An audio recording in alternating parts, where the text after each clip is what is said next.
pouvoir faire changer une croyance cassée, brisée, une croyance ou quelque chose chez quelqu'un, eh bien Mmh. en fait, il faut aller dans son sens. Et donc, il faut avoir une main de fer dans un gant de velours, parce qu'il a été prouvé que psychologiquement, dès lors qu'on rentrait en contradiction avec une personne, eh bien, il y a une partie dans son cerveau qui s'active et qui fait qu'elle se braque. Donc si t'es pas à l'aise avec ton propre choix d'acheter quelque chose, comment tu peux être à l'aise au fait que les gens achètent chez toi? Il me dit, mec, en 2 heures d'appel, tu beaucoup plus apporté de solutions dans ma vie et de clarté sur ma vie que tous les médecins thérapeutes que j'ai pu voir. Il prend l'accompagnement et genre, quelque chose comme genre 4 mois après, il m'envoie un message et il me dit: «Kevin, j'ai eu l'équation de ma vie, c'est bon, j'ai trouvé ce que je voulais faire de ma vie». Et là, il me dit: «Bah, en fait, je veux me lancer dans la». Bonjour à tous.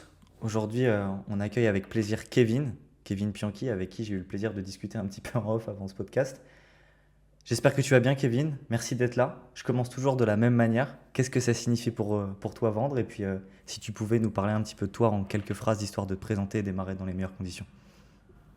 Yes, bah, écoute, ça va super, merci beaucoup.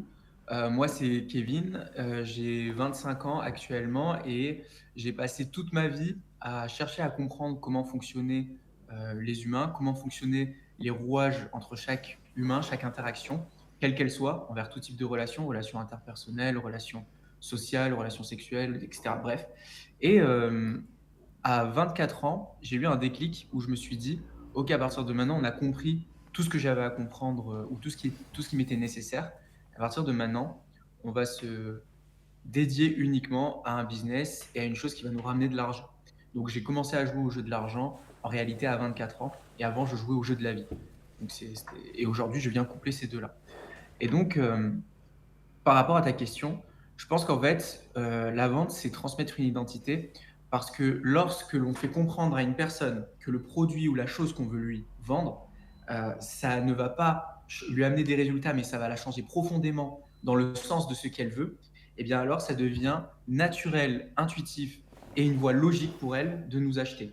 Et donc là, en fait, on n'est plus dans une espèce de manipulation constante ou quoi, ou dans des techniques constantes ou quoi. On se retrouve en fait à tout simplement lui dicter quel est le chemin le plus logique pour elle, et elle, elle adopte cette nouvelle identité. Et en plus de ça, ça favorise les résultats, puisque elle, elle se dit que c'est la voie qu'elle doit suivre naturellement tout au long de sa vie. Donc ouais. Ok. Donc c'est, si comment dire, je le vulgarise un petit peu, c'est transmettre un changement, une transformation qui devient logique pour la personne. Auquel cas, c'est plus une question de vente, c'est juste, c'est logique pour moi de faire les choses, quoi. C'est un Ouais. changement En logique. fait, ouais, l'idée, c'est d'avoir un process tellement bien et de faire comprendre à cette personne que c'est juste une question d'identité, que la personne, ça ne soit plus est-ce que c'est bien pour moi, c'est tellement bien pour moi que comment je dois faire pour pouvoir me procurer cette chose ou ce produit ou quoi que ce soit. Et là, en fait, la vente, elle est déjà gagnée. Et si la personne ne peut pas maintenant, elle pourra plus tard, en tous les cas, puisqu'on lui a transmis une possibilité de nouvelle identité et donc ce qu'elle cherche, le point A au point B. Ce qui est fou, c'est que toi, tu as un passif de closer il y a un certain temps. Tu as été closer dans une boîte. Bon, maintenant, effectivement, t'as ton accompagnement, on en parlera un peu plus tard dans ce podcast, qui, ma foi, je pense, va être plus long que la moyenne, parce on a souvent de longues discussions. Et il y a un truc et une expression que tu as évoquée là, quand on a discuté ensemble, que je kiffe, qui est l'expression de procès mental, où du coup, effectivement, tu dis jouer un petit peu ce qu'on appelle l'avocat de la vérité lorsque tu es sur un moment d'échange. Alors, ça peut être une relation de vente, mais plus généralement sur quand on parle de coaching, d'accompagnement ou de cassage de croyances. Est-ce que tu peux nous expliquer un peu plus profondément cette notion-là, toi, que tu as du procès mental? Et puis, on va partir dessus parce que c'est super intéressant. Ouais, bah, en fait, je me suis rendu compte à travers mon accompagnement où j'aide des personnes qui veulent changer de vie, donc c'est-à-dire qui veulent quitter leur vieux schéma, quitter leurs mauvaises habitudes pour changer de vie et donc avoir des nouvelles habitudes, une nouvelle identité. Je me suis rendu compte que quand j'étais en appel de vente face à eux, mais uniquement l'appel où il fallait vendre, eh bien, en fait, je faisais face à des objections qui étaient purement liées à leur schéma. Et pourquoi? C'est parce que lorsque l'on est le plus prêt à changer, eh bien, on fait face à tout ce qui nous a empêchés de changer. Donc, par exemple, la personne à qui son problème, ça a été la procrastination, très souvent, au moment de l'achat, elle procrastinera ou elle trouvera le moyen de se dérober lors de l'achat. Et Hmm. pour elle, c'est pas qu'elle se dit non, c'est juste qu'elle se dit: «Je pourrais le faire plus tard». De la même manière qu'une personne qui toute sa vie s'est faite harceler ou s'est fait escroquer, ou s'est senti un petit peu rabaissé, au moment de l'achat, tu verras que sa première objection, ça sera est-ce que tu es un escroc ou quoi que ce soit. Et donc, l'idée, c'est de faire un procès verbal et de la mettre face à soi-même, de mettre l'identité à laquelle elle veut accéder et l'identité à laquelle elle veut se délaisser et de lui montrer que là, tout de suite, tu es en train de faire quel choix. Tu es en train de valider celle que tu ne veux plus ou celle que tu veux. Et une fois que la personne comprend qu'en fonction du choix qu'elle fait, elle se rapproche plus ou moins d'une autre identité, eh bien alors, on lui permet de comprendre sans argumenter, sans vendre, que en fait, le choix qu'elle doit faire, il est logique et c'est celui de sa nouvelle identité. Et donc, c'est de ça dont je parle quand je dis qu'il faut être convaincant, qu'il faut montrer aux gens que la voie qu'ils veulent suivre, ils l'ont déjà. C'est juste à eux de faire le bon choix parce que le choix est toujours entre toi et toi. Donc, voilà. 100%. Tu mets un truc qui est ultra pertinent pour moi en vente, c'est que peu importe ce que tu vends, peu importe la manière dont tu fais les choses, une personne n'achète que si elle a l'impression de se rapprocher de l'objectif pour lequel elle est dans l'appel. Et la Ouais. majorité du temps, les vendeurs échouent parce qu'ils pensent que le problème était le prix, le problème était extérieur à ce que réellement la personne avait besoin, alors qu'en fait c'est tout autre. C'est que la personne ne voit pas le sens ultime pour lequel elle a pris le call. Si demain tu es sûr à 100% que c'est ce qu'il te faut, tu vas passer d'une situation de je regarde avec curiosité à je trouve des solutions pour pouvoir acheter ce service. Et peu importe le prix, peu importe ce qu'il en coûte, si je suis sûr à 100% que c'est ce qu'il me faut pour atteindre l'objectif le plus important pour moi, il n'y a aucune raison. C'est toujours l'analogie de demain je mets ta mère et ta sœur dans une situation où elles vont mourir si tu ne trouves pas cet argent. Ah, tu vas tout faire pour. Je ne dis pas que tu vas Ouais. réussir à le trouver, c'est là où il y a la nuance, mais tu mettras les actions nécessaires. C'est hyper Ouais, et intéressant. tu vas avoir des idées que tu n'aurais jamais eues avant, puisque de toute façon, ta seule mission là maintenant, puisque c'est une question d'urgence, c'est de trouver des solutions. Et le cerveau, il est là pour ça. Il est là pour enregistrer l'environnement et te trouver des solutions qui ont l'air d'être la meilleure chose pour ta survie. Donc, à partir de ce moment-là, lui, son seul et unique but, ça sera de trouver des solutions pour toi. Il travaillera pour toi comme n'importe quel employé pourrait travailler pour toi. Et Absolument. donc, ton but à toi en tant que vendeur, en réalité, quand on comprend cette psychologie, c'est de faire en sorte que le cerveau de la personne se mette au service de cette personne, ce qui t'arrangera toi, puisque de toute façon, ça conclura le deal. Comment tu fais toi Parce que factuellement, quand tu regardes un petit peu le nombre de prospects que tu peux avoir en lead ou peu importe le QI global des gens au niveau de l'ego, beaucoup de gens ont beaucoup d'ego. Et beaucoup de gens ont du mal à avoir ce pas en arrière de se dire ouais c'est vrai que peut-être ça fait 6 mois, 1 an, 2 ans, peu importe, que je vais dans la mauvaise direction. Et toi, ton rôle, c'est parfois de faire avouer à la personne qu'elle conscientise que ces 2 mois c'est la poubelle, ces 2 ans c'est la poubelle et que c'est de la merde en fait, et que maintenant elle doit changer de trajectoire. Or c'est très compliqué. Toi, c'est quelque chose que tu vas souvent casser parce que ton accompagnement, parfois, il est même jusqu'à aller sur ça, quoi. C'est concrètement le but de l'accompagnement. Comment ça se matérialise, toi, aujourd'hui, dans tes appels de vente ou même dans tes coachings? Comment tu casses des croyances comme ça pour faire rendre compte aux gens qui vont pas dans le bon sens? Mm. C'est une question qui est super pertinente parce que quand tu as dit comment tu fais pour casser cette croyance. Et parce qu'on dit casser cette croyance et donc détruire quelque chose, on a l'impression qu'il faut en réalité aller briser quelque chose. Mais la réalité, dans les faits, c'est que pour pouvoir faire changer une croyance, casser, briser une croyance ou quelque chose chez quelqu'un, eh bien Mhm. en fait, il faut aller dans son sens. Et donc, il faut avoir une main de fer dans un gant de velours parce qu'il a été prouvé que psychologiquement, dès lors que on rentrait en contradiction avec une personne, eh bien, il y a une partie dans son cerveau qui s'active et qui fait qu'elle se braque. Elle se braque et elle n'est plus d'accord pour pouvoir aller dans ton sens à toi. Donc l'idée, c'est que par exemple, quand on rencontre une personne qui a beaucoup d'ego, ce qui arrive très souvent dans mes appels, puisque c'est la raison pour laquelle généralement ils viennent, ils ne le formulent pas comme ça. En fait, déjà, l'idée, c'est que je leur fais comprendre ce que c'est l'ego sans leur parler d'ego. Donc, je leur dis, OK, tu vois, aujourd'hui, ce qui s'est passé, c'est que ton corps a enregistré des pensées, ton corps a enregistré des émotions, ton cerveau, lui, a enregistré des pensées et des sensations corporelles. Aujourd'hui, le seul et unique but de ton corps et de ton cerveau, c'est de te faire comprendre et c'est de t'éviter de faire les choses qui pourraient être nuisibles pour ta survie. Hmm. Et donc, toutes les choses qui font du mal émotionnellement, ou du mal physiquement, ou du mal à n'importe quel niveau, ils vont tout faire pour que tu évites de le faire. Et c'est ça qu'on appelle la zone de confort. Et quand tu leur fais comprendre ça, tu leur fais comprendre que leur corps, il essaye de les aider. Et toi, tu passes aussi pour le mec qui est en train de les aider, là, tout de suite.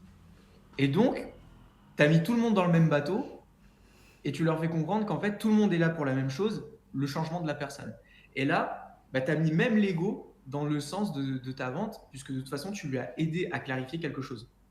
Donc ça, c'est super important de le faire, parce que quand tu fais ça, la personne, tu ne vas pas la contredire, tu lui fais comprendre qu'elle a raison de réagir comme ça, parce que c'est vrai, mais par contre, tu lui fais aussi comprendre qu'elle ne doit pas être au service de son corps et de son ego, et de son cerveau également, puisque de toute façon, c'est elle qui doit contrôler son corps, c'est elle qui doit contrôler son cerveau. Et une fois qu'elle contrôle ces deux parties-là, elle contrôle son ego et donc elle le met au côté passager et elle n'est plus la personne qui subit les sorts de son ego.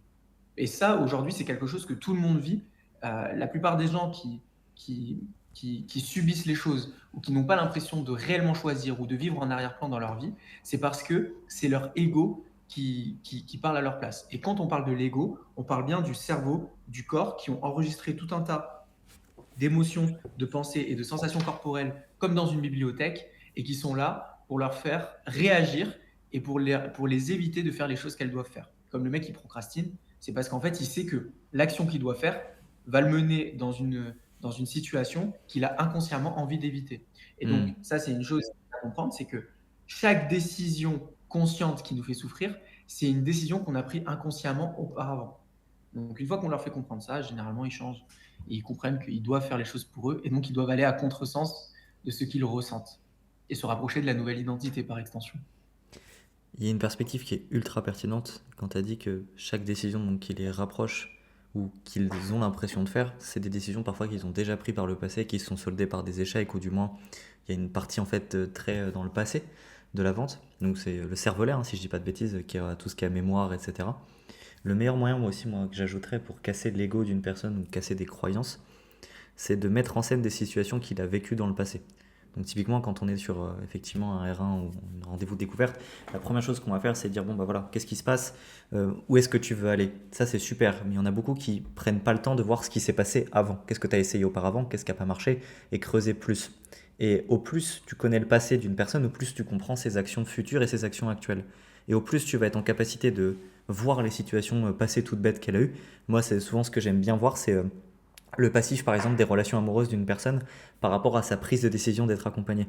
Parce que souvent il y a une corrélation. Je vais avoir des gens qui ont eu beaucoup de relations avec des gens, relations amoureuses, amicales ou peu importe, et puis c'est aussi des gens qui ont enchaîné les accompagnements.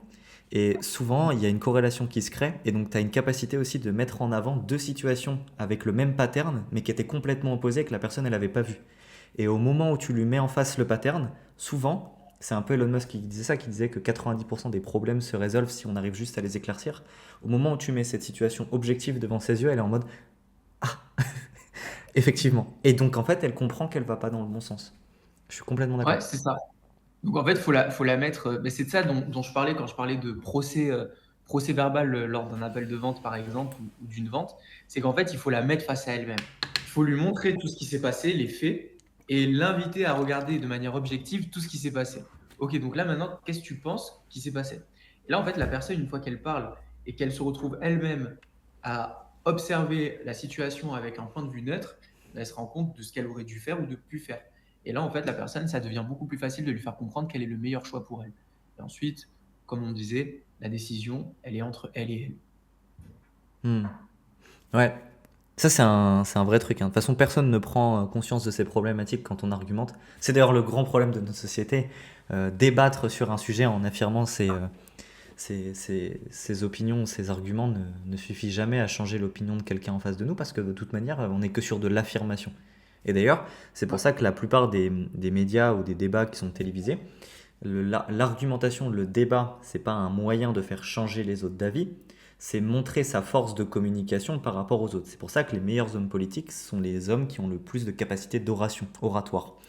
Or, nous, en vente, c'est complètement l'inverse. On en a rien à foutre que le mec il voit qu'on est de la force. Nous, ce qu'on veut, c'est que le mec achète le service parce qu'il voit que c'est la continuité de la bonne chose. Et ça, c'est un problème de société. Ouais, ouais, ouais. C'est pour ça que l'idée, c'est vraiment faire comprendre à la personne dans son marketing, etc. Mais c'est ce que je disais justement hier à un ami à moi, c'est qu'il y a énormément de parallèles entre une vente et une séduction. Et Ouais. quand quand on parle à une femme, le but avec une femme, c'est de la comprendre. Comprendre, quand on s'intéresse à comment fonctionne une femme, on comprend très vite que généralement, ce qui attire consciemment une femme, c'est aussi ce qui peut la repousser inconsciemment et vice-versa. Donc très souvent, les femmes sont inconsciemment attirées vers des choses qui consciemment les rebutent.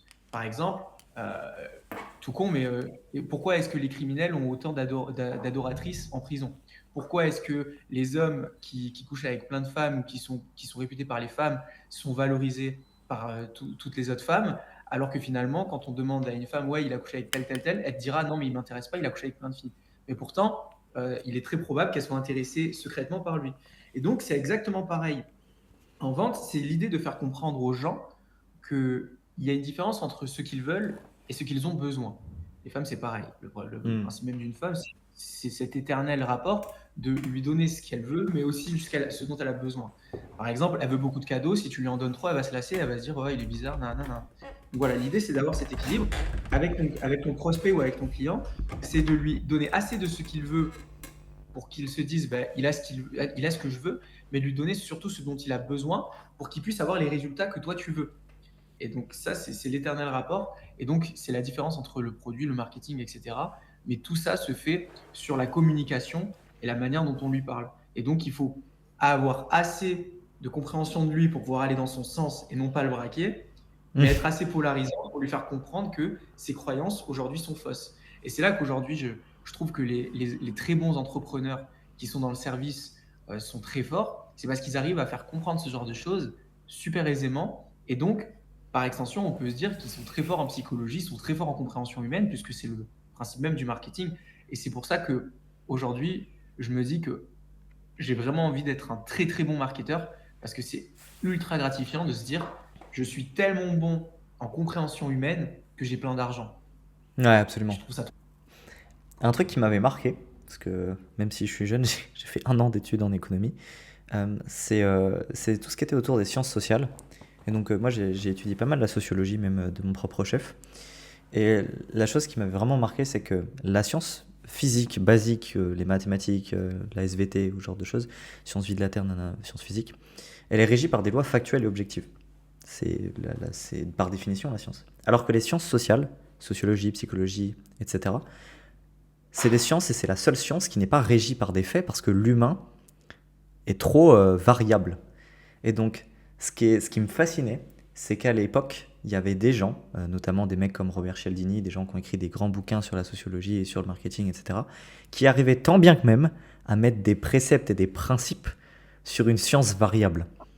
De se dire, ok, tout le monde n'est pas comme ça, tout le monde ne réagit pas comme ça, mais la population, la masse ou le cerveau réagit de cette manière et tu peux être amené à prendre une décision en fonction de telle cause ou conséquence. Et ça, je trouvais ça fascinant. Et pour rebondir sur ça, toi, tu es quand même sur un marché qui est peu connu, mais qui a son importance qui est vraiment maximum. Donc, comment toi tu t'y prends aujourd'hui? Parce que Kevin, si d'ailleurs tu peux nous expliquer plus profondément ce que tu fais au niveau de ton accompagnement avec les gens que tu accompagnes, etc. Comment tu t'y prends pour faire monter la conscience de la personne que tu accompagnes? Parce que moi, factuellement, je fais de la vente. Hein, tu vois, donc les gens, ils arrivent, ils disent, ok, j'ai des problèmes de vente, je vais voir Enzo. À quel moment on vient voir Kevin Pianchi et à quel moment on vient prendre conscience qu'on a besoin de lui?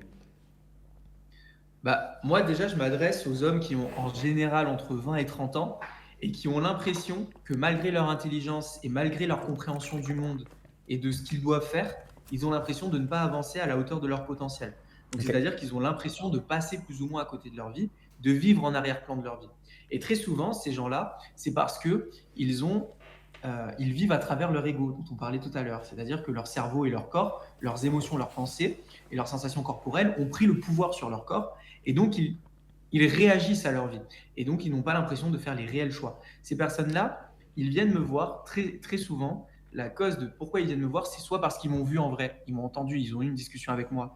Et du coup, ils se sont dit, putain, mais ce mec me comprend mieux que je me comprends moi-même. Soit c'est parce que dans des vidéos YouTube que j'ai pu faire, ou alors des stories, très souvent, j'ai énormément parlé de ce qu'ils vivaient avec une empathie bien particulière. Et comme je m'adresse aux hommes dans une société où le but société capitaliste où le but c'est de réussir, c'est d'être vu, c'est d'être entendu, d'être grand, on ne peut pas, en tant qu'homme, partager nos douleurs, partager nos peines, partager nos blessures.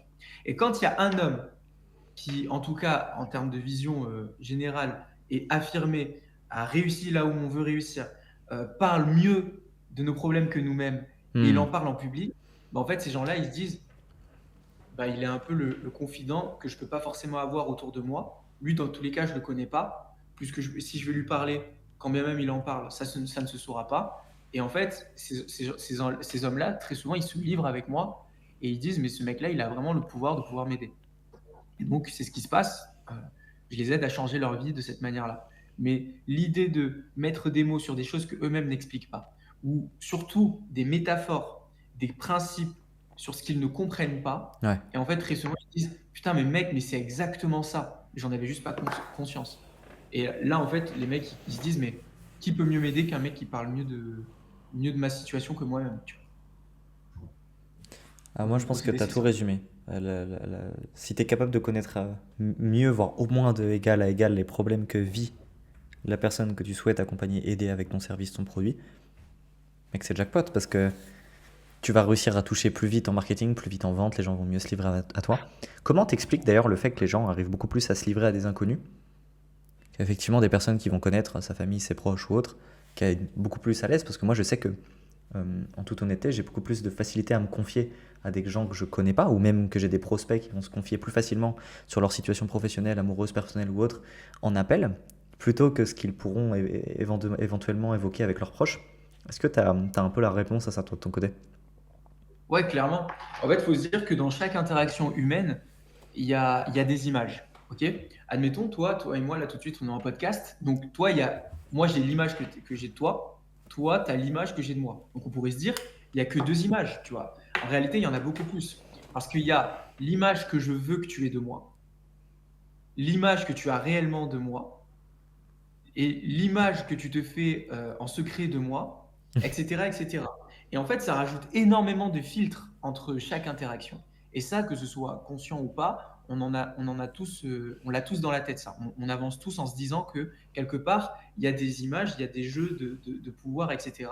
C'est proprement humain. Et donc, euh, on se dit que de toute façon, l'image, qu'elle soit entachée ou pas à travers un inconnu, ne viendra jamais impacter notre quotidien. Et à travers le rejet, à travers l'évitement et toutes ces choses-là, on touche quand même un besoin fondamental, c'est le besoin humain, le besoin social de l'être humain. Quand on parle de cette blessure de rejet, on parle de la blessure la plus fondamentale qui soit, c'est le besoin de vivre. Le rejet, c'est le besoin de vivre. Et donc, quand une personne se frotte au rejet, elle se sent extrêmement mal. Et donc, elle préfère 10 fois mieux se livrer à une personne envers qui le rejet ne sera jamais problématique, plutôt qu'avec qui une personne, ça va entacher son image ou ça peut, ou alors avec qui elle peut se faire probablement rejeter. Puisque Hmm. de toute façon, son image va influencer son statut, et si son statut est influencé dans le mauvais sens, eh bien cette personne, on touche à un de ses besoins premiers, qui est le besoin de vivre en société et la vue qu'elle a d'elle-même en société. Donc là, ça devient problématique. Et ça, il faut savoir que c'est encore plus encouragé dans une société capitaliste, encore une fois, où on est dans une société où il faut performer, il faut montrer qu'on est le plus fort, il faut montrer qu'on a les meilleures choses, etc., etc. C'est pour ça qu'il y a aussi autant de menteurs, pour ça qu'il y a aussi autant de gens en dépression. Pourquoi? Parce qu'il y a un écart entre ce que l'on veut, ce que l'on montre ou ce que l'on croit vouloir et ce que l'on vit réellement. Et cet écart-là, ça fait des grosses dépressions. Parce qu'en fait, il y a des gens qui sont faits pour vivre très simplement, qui sont faits pour avoir des choses très simples, mais qui se montent le crâne parce qu'ils se disent mais non, mais moi aussi, je veux comme mon voisin, je veux comme mon pote, nanana, nanana. Et au final, ça crée énormément de décalage. Et ce décalage-là, ça crée un désalignement. Ce désalignement-là, ça vient avec le temps, une dépression ou tout ce qu'on veut, un mal-être profond, une crise existentielle. Et c'est beaucoup de jeunes qui vivent ça aujourd'hui. Moi, je pense que c'est le fléau du personal branding, hein. C'est le fléau des belles Ouais, stories, des photos esthétiques. Alors qu'en vrai, enfin, c'est ce que je discutais avec des élèves juste avant là en coaching co. Euh, on voit mes stories Instagram où je suis dans des lieux cool, où j'ai des amis où ils sont dans des lieux cool, mais en vrai, on est devant notre PC pendant 14 heures, quoi. Et donc, c'est ça le trauma de notre siècle, c'est de toujours penser que le voisin a une meilleure vie que nous et de culpabiliser notre vie actuelle, alors que on ne sait pas se contenter de ce que l'on a. Je dis souvent, ouais, un super vendeur, c'est un excellent psychologue et un très bon médecin, parce que bah, en fait, tu as les deux choses en même temps.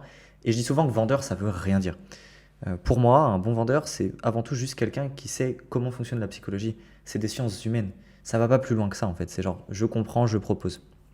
Et je sais que, bah, toi, de ton côté, on en a discuté, on a eu pas mal de, de discussions à propos de ça. quand tu dois diagnostiquer un problème chez une personne, parce que toi, c'est quand même parfois des problèmes de parcours de vie, et du coup, parfois, tes appels de vente durent à peu près combien de temps? En général, il dure 1 heure. Ok. À 1 heure à 1 heure et demie. Ouais. Techniquement, C'est- en 1 heure, tu vas te retrouver parfois à avoir des mecs qui ont des croyances qui sont vieilles de 2, 3, 5 ans. Effectivement, tu m'as commencé à m'expliquer comment tu cassais ces croyances, mais ça serait quoi l'anecdote un peu la plus folle que tu as eue en appel de vente sur un mec qui était persuadé d'aller dans la bonne direction et qu'au bout d'1 heure, tu as réussi potentiellement à casser les croyances, à faire comprendre que de ton côté? Si tu en as une en tête, hein, c'est une question qui est compliquée. Ouais, ouais, ouais. Euh, alors, j'ai quelque chose qui répondra sûrement à ta question. À un moment, j'avais un mec au téléphone et j'avais très peur de l'avoir au téléphone parce qu'en fait, il était réceptif à tout ce que je partageais sur les réseaux, il était réceptif à toute ma manière de penser et tout ce que je disais là, mais c'était un profil qui était complètement opposé à moi. Et donc, du fait qu'il soit opposé psychologiquement à moi, donc il n'a pas la même manière de réfléchir, il n'a pas le même type de rationalisation, etc. Moi, je suis une personne, dans ma vie de tous les jours, je vais me baser sur mon ressenti. Tu vas me parler de faits, je vais dire, ok, mais moi, je préfère ça, tu vois. Et donc, ça se sent dans ma vente, ça se sent dans beaucoup de choses que je fais. Mais le mec en face de moi, c'est l'inverse de moi, et d'ailleurs, c'était un ingénieur data. Et ce mec-là, il faisait du JB à haut niveau. Et du coup, pendant tout l'appel, je vois que ce mec-là, en fait, il n'est pas du tout aligné avec ce qu'il vit et qu'il n'en a juste pas encore conscience. Donc, je dois démonter toutes ses croyances parce que c'est un mec ultra factuel et que lui, si je lui explique que là, tout de suite, le job qu'il fait, ça ne lui convient pas en réalité et que malgré que ça soit gratifiant intellectuellement, c'est pas ce qui le rend épanoui, c'est pas ce qui le rendra heureux. Mais en fait, si je lui dis ça tout de suite, c'est beaucoup trop tôt. Et donc, le mec, je lui démonte toutes ses croyances pendant tout l'appel, je le mets en miroir face à lui-même et tout. Et en fait, il dit, ah, t'as raison, etc., t'as raison. D'ailleurs, il me dit même, j'ai encore le vocal, il me dit, mec, en 2 heures d'appel, parce que du coup, il y avait le R1, t'as beaucoup plus apporté de solutions dans ma vie et de clarté sur ma vie que tous les médecins thérapeutes que j'ai pu voir. Donc là, du coup, je me dis, bon, bah, c'est bon, c'est qu'on est sur la bonne direction. Et, en fait, le gars, à la fin, je lui change toutes ses croyances et je lui dis, aujourd'hui, ce dont tu as besoin, c'est d'un mec qui te comprend. Tu as besoin d'un mec qui comprend comment tu fonctionnes pour t'aider à t'éclaircir. Parce que le problème, c'est que tous les choix que tu fais, c'est pas tes choix. C'est des choix qui ont été conditionnés, qui ont été faits par le déterminisme de ton ego et de toutes les directives que tu as eues depuis tout petit, donc ton environnement. Donc la vie que tu as aujourd'hui, c'est le produit de tout ce que tu as reçu étant enfant. Et donc là, il le comprend, il prend l'accompagnement avec moi parce qu'en fait, au début, il doutait. Mais en fait, il y a un de ses amis militaires qui lui a dit de me suivre. Donc il me suit. Il prend l'accompagnement. Et genre, quelque chose comme genre 4 mois après, il m'envoie un message et il me dit, Kevin, j'ai eu l'équation de ma vie, c'est bon, j'ai trouvé ce que je voulais faire de ma vie. Donc là, je me dis trop cool, mais tu sais, genre, là, il y a une espèce de petite pression qui se met en moi et je me dis, putain, mais qu'est-ce qu'il a trouvé? Ouais. Ça a l'air de changer de tout. Et là, il me dit, bah, en fait, je veux me lancer dans la plomberie. Et là, je me dis, What? attends, comment ça? Et en fait, le mec, c'était pas la plomberie, c'était la. Putain, mince, tu sais Menuiserie? comment on change quand on change les clés de porte. Ah, il a voulu devenir serrurier. Serrurier, voilà, je vais devenir serrurier. Et je lui dis pourquoi tout ça. Et le mec, il avait un gros why et il me dit bah, parce qu'en fait, j'ai déjà vu des gens se faire cambrioler. La plupart des serruriers, vu que personne s'y connaît, ils font des prix de fou, ils arnaquent tout le monde. Mais en fait, quand tu es serrurier, tu as le pouvoir de protéger les gens avec leurs portes, Ah etc. ouais, Donc il avait un d'accord. gros why. Donc ouais, il était grave déter et tout. Donc là, je suis trop content. Et en fait, il se sentait beaucoup plus à l'aise dans cette quête. Et il avait quitté son taf et tout. Et ouais, et tout ça parce qu'il y a eu à un moment un mec qui a été assez en mesure de pouvoir le comprendre et de pouvoir le mettre face à lui-même grâce à ce procès-là. Et de pouvoir lui dire, mais tu vois bien que là, tout de suite, il se passe ça, ça, ça, ça, ça, ça, ça. Et c'est à ces preuves de contradiction de le mettre face aux faits plutôt que de venir contredire avec des mots. Il Ouais. faut juste lui présenter les faits parce qu'on ne peut pas t'en vouloir de présenter des faits. C'est comme des potes des fois qui me disent ah, je veux pas être méchant. Mais non, mais t'es pas méchant. Si tu présentes les faits, c'est les faits. 100%. Ça, c'est un Donc, problème ouais. Donc, dans notre société, hein. Même parfois des faits qui peuvent potentiellement déplaire certains. Truc très bête sur l'insécurité en France, les cambriolages ou autres. Quand j'étais tout petit, je me souviens toujours, il y avait une stat comme quoi, en fonction de certaines origines, il y avait plus de cambriolages que d'autres. Et c'était des chiffres qui étaient sortis. Et on avait crié au racisme ou à autre chose. En fait, c'est juste des faits. C'est-à-dire que C'est un couteau, ça reste un couteau. Ça dépend de ton interprétation de ce que tu fais d'un couteau. Bah, c'est pareil pour les chiffres. Tu les interprètes comme tu veux, mais ils sont là. Et Mm. c'est très vrai. Souvent, les gens, ils enjolivent la réalité ou ils la. Comment on pourrait appeler ça? Ouais, ils la dramatisent. Alors qu'en Ouais. fait, un fait, ça reste objectif, quoi. Ça reste un fait. Après, il y a aussi le fait que, tu sais, des fois, encore une fois, on vit dans une société quand même qui est vachement reliée au paraître. Et c'est toujours plus beau de. Enfin, tu sais, souvent, les gens veulent se donner une image. C'est comme Bien je te sûr. disais. Il y a l'image qu'ils ont et l'image qu'ils veulent que les gens aient d'eux. D'ailleurs, je l'ai vu quand j'ai été dans la niche des entrepreneurs. Il y avait plein d'entrepreneurs qui, je savais pertinemment, qui allaient très mal et qui ne voulaient pas le dire parce qu'ils étaient perçus comme des entrepreneurs qui chiffraient. Donc, sur leur Insta, tu avais des grosses voitures, un gros lifestyle, etc. Alors qu'au fond, ils souffraient en cachette. Mais parce qu'ils ne voulaient pas que ça se sache, bah, au final, ils disaient qu'il allait bien. Et ça, je l'ai vu aussi à Bordeaux quand j'étais étudiant. Bordeaux, tu voyais que tu avais plein de mecs qui se disaient gauchos, qui faisaient du vélo, tous ces trucs-là, et qui, au final, quand tu les entendais parler et que tu entendais leur discours, tu disais c'est pas très cohérent, quoi. Et c'est parce que aujourd'hui, les gens, même si moi, franchement, la politique, c'est pas du tout mon milieu et ça m'intéresse vraiment pas, Ouais, mais tu moi vois, non ces plus. gens-là, c'est parce qu'ils sont plus soucieux de leur image personnelle que de l'image qu'ils ont réellement. Donc c'est un truc à prendre en compte quand on a une interaction avec quelqu'un. C'est aussi, OK, identifier ce qu'il est factuellement, mais qu'est-ce qu'il veut que toi, tu perçoives de lui. Et une fois que tu as ces deux jeux-là, que tu as ces deux images, toi, ce que tu peux faire, c'est que tu te places en intermédiaire et tu lui donnes un peu de ce qu'il veut pour sa première image, un peu de ce qu'il veut pour sa deuxième image. Et c'est le principe même du marketing, donner aux gens ce qu'ils veulent et ensuite leur vendre ce Ouais. qu'ils veulent et leur donner ce dont ils ont besoin. Et après, bah, tu as un produit gagnant, etc. Et Et tu as comment des tu fais pour résultats, tout ça. savoir quelle image la personne elle veut que tu perçoives de lui? C'est quel genre de questions que tu viens poser, quel genre de manière tu viens d'amener les choses pour comprendre l'image qu'elle se fait d'elle ou qu'elle aimerait que tu te fasses d'elle? Et bah ça, c'est encore une fois, c'est le même process qu'en vente, mais c'est super intéressant parce que j'avais compris ça en premier lieu dans la séduction. Donc, une femme, Oh, on va beaucoup le parler terrain bourbier. on va beaucoup parler des femmes, mais en gros, si tu regardes les femmes, très souvent, une femme qui te parlera beaucoup de religion, c'est une femme qui veut que tu penses qu'elle est très religieuse. Ouais, Qu'elle le soit ou non, on s'en fout, elle veut que bien tu sûr. penses qu'elle est beaucoup religieuse. Et ça, c'est un principe humain de base. Plus une personne te parle de quelque chose, plus c'est qu'il veut que tu penses que. Et plus une personne s'identifie à quelque chose ou se pose dans une case relative à quelque chose, Bien sûr. plus ça veut dire qu'elle est au début de son syndrome de compétence vis-à-vis de ce même sujet. Donc, par exemple, si tu regardes bien, les mecs qui viennent de découvrir la spiritualité et qui viennent de l'expérimenter, ils ne parlent que de ça. Alors que finalement, quand on regarde, ils viennent juste de découvrir. Donc, c'est des débutants d'un point de vue factuel. Mais pourtant, c'est ceux qui en parlent le plus. Et c'est ceux qui s'identifient le plus. Parce qu'ils ont découvert quelque chose qui les a illuminés Ouais. et qu'ils veulent être identifiés à cette chose qu'ils perçoivent comme high value. Et donc, il faut une association en se disant, si je m'associe à cette chose high value et que j'en parle souvent, on me percevra high value. Ok. Donc là, déjà, l'idée, c'est de l'écouter parler.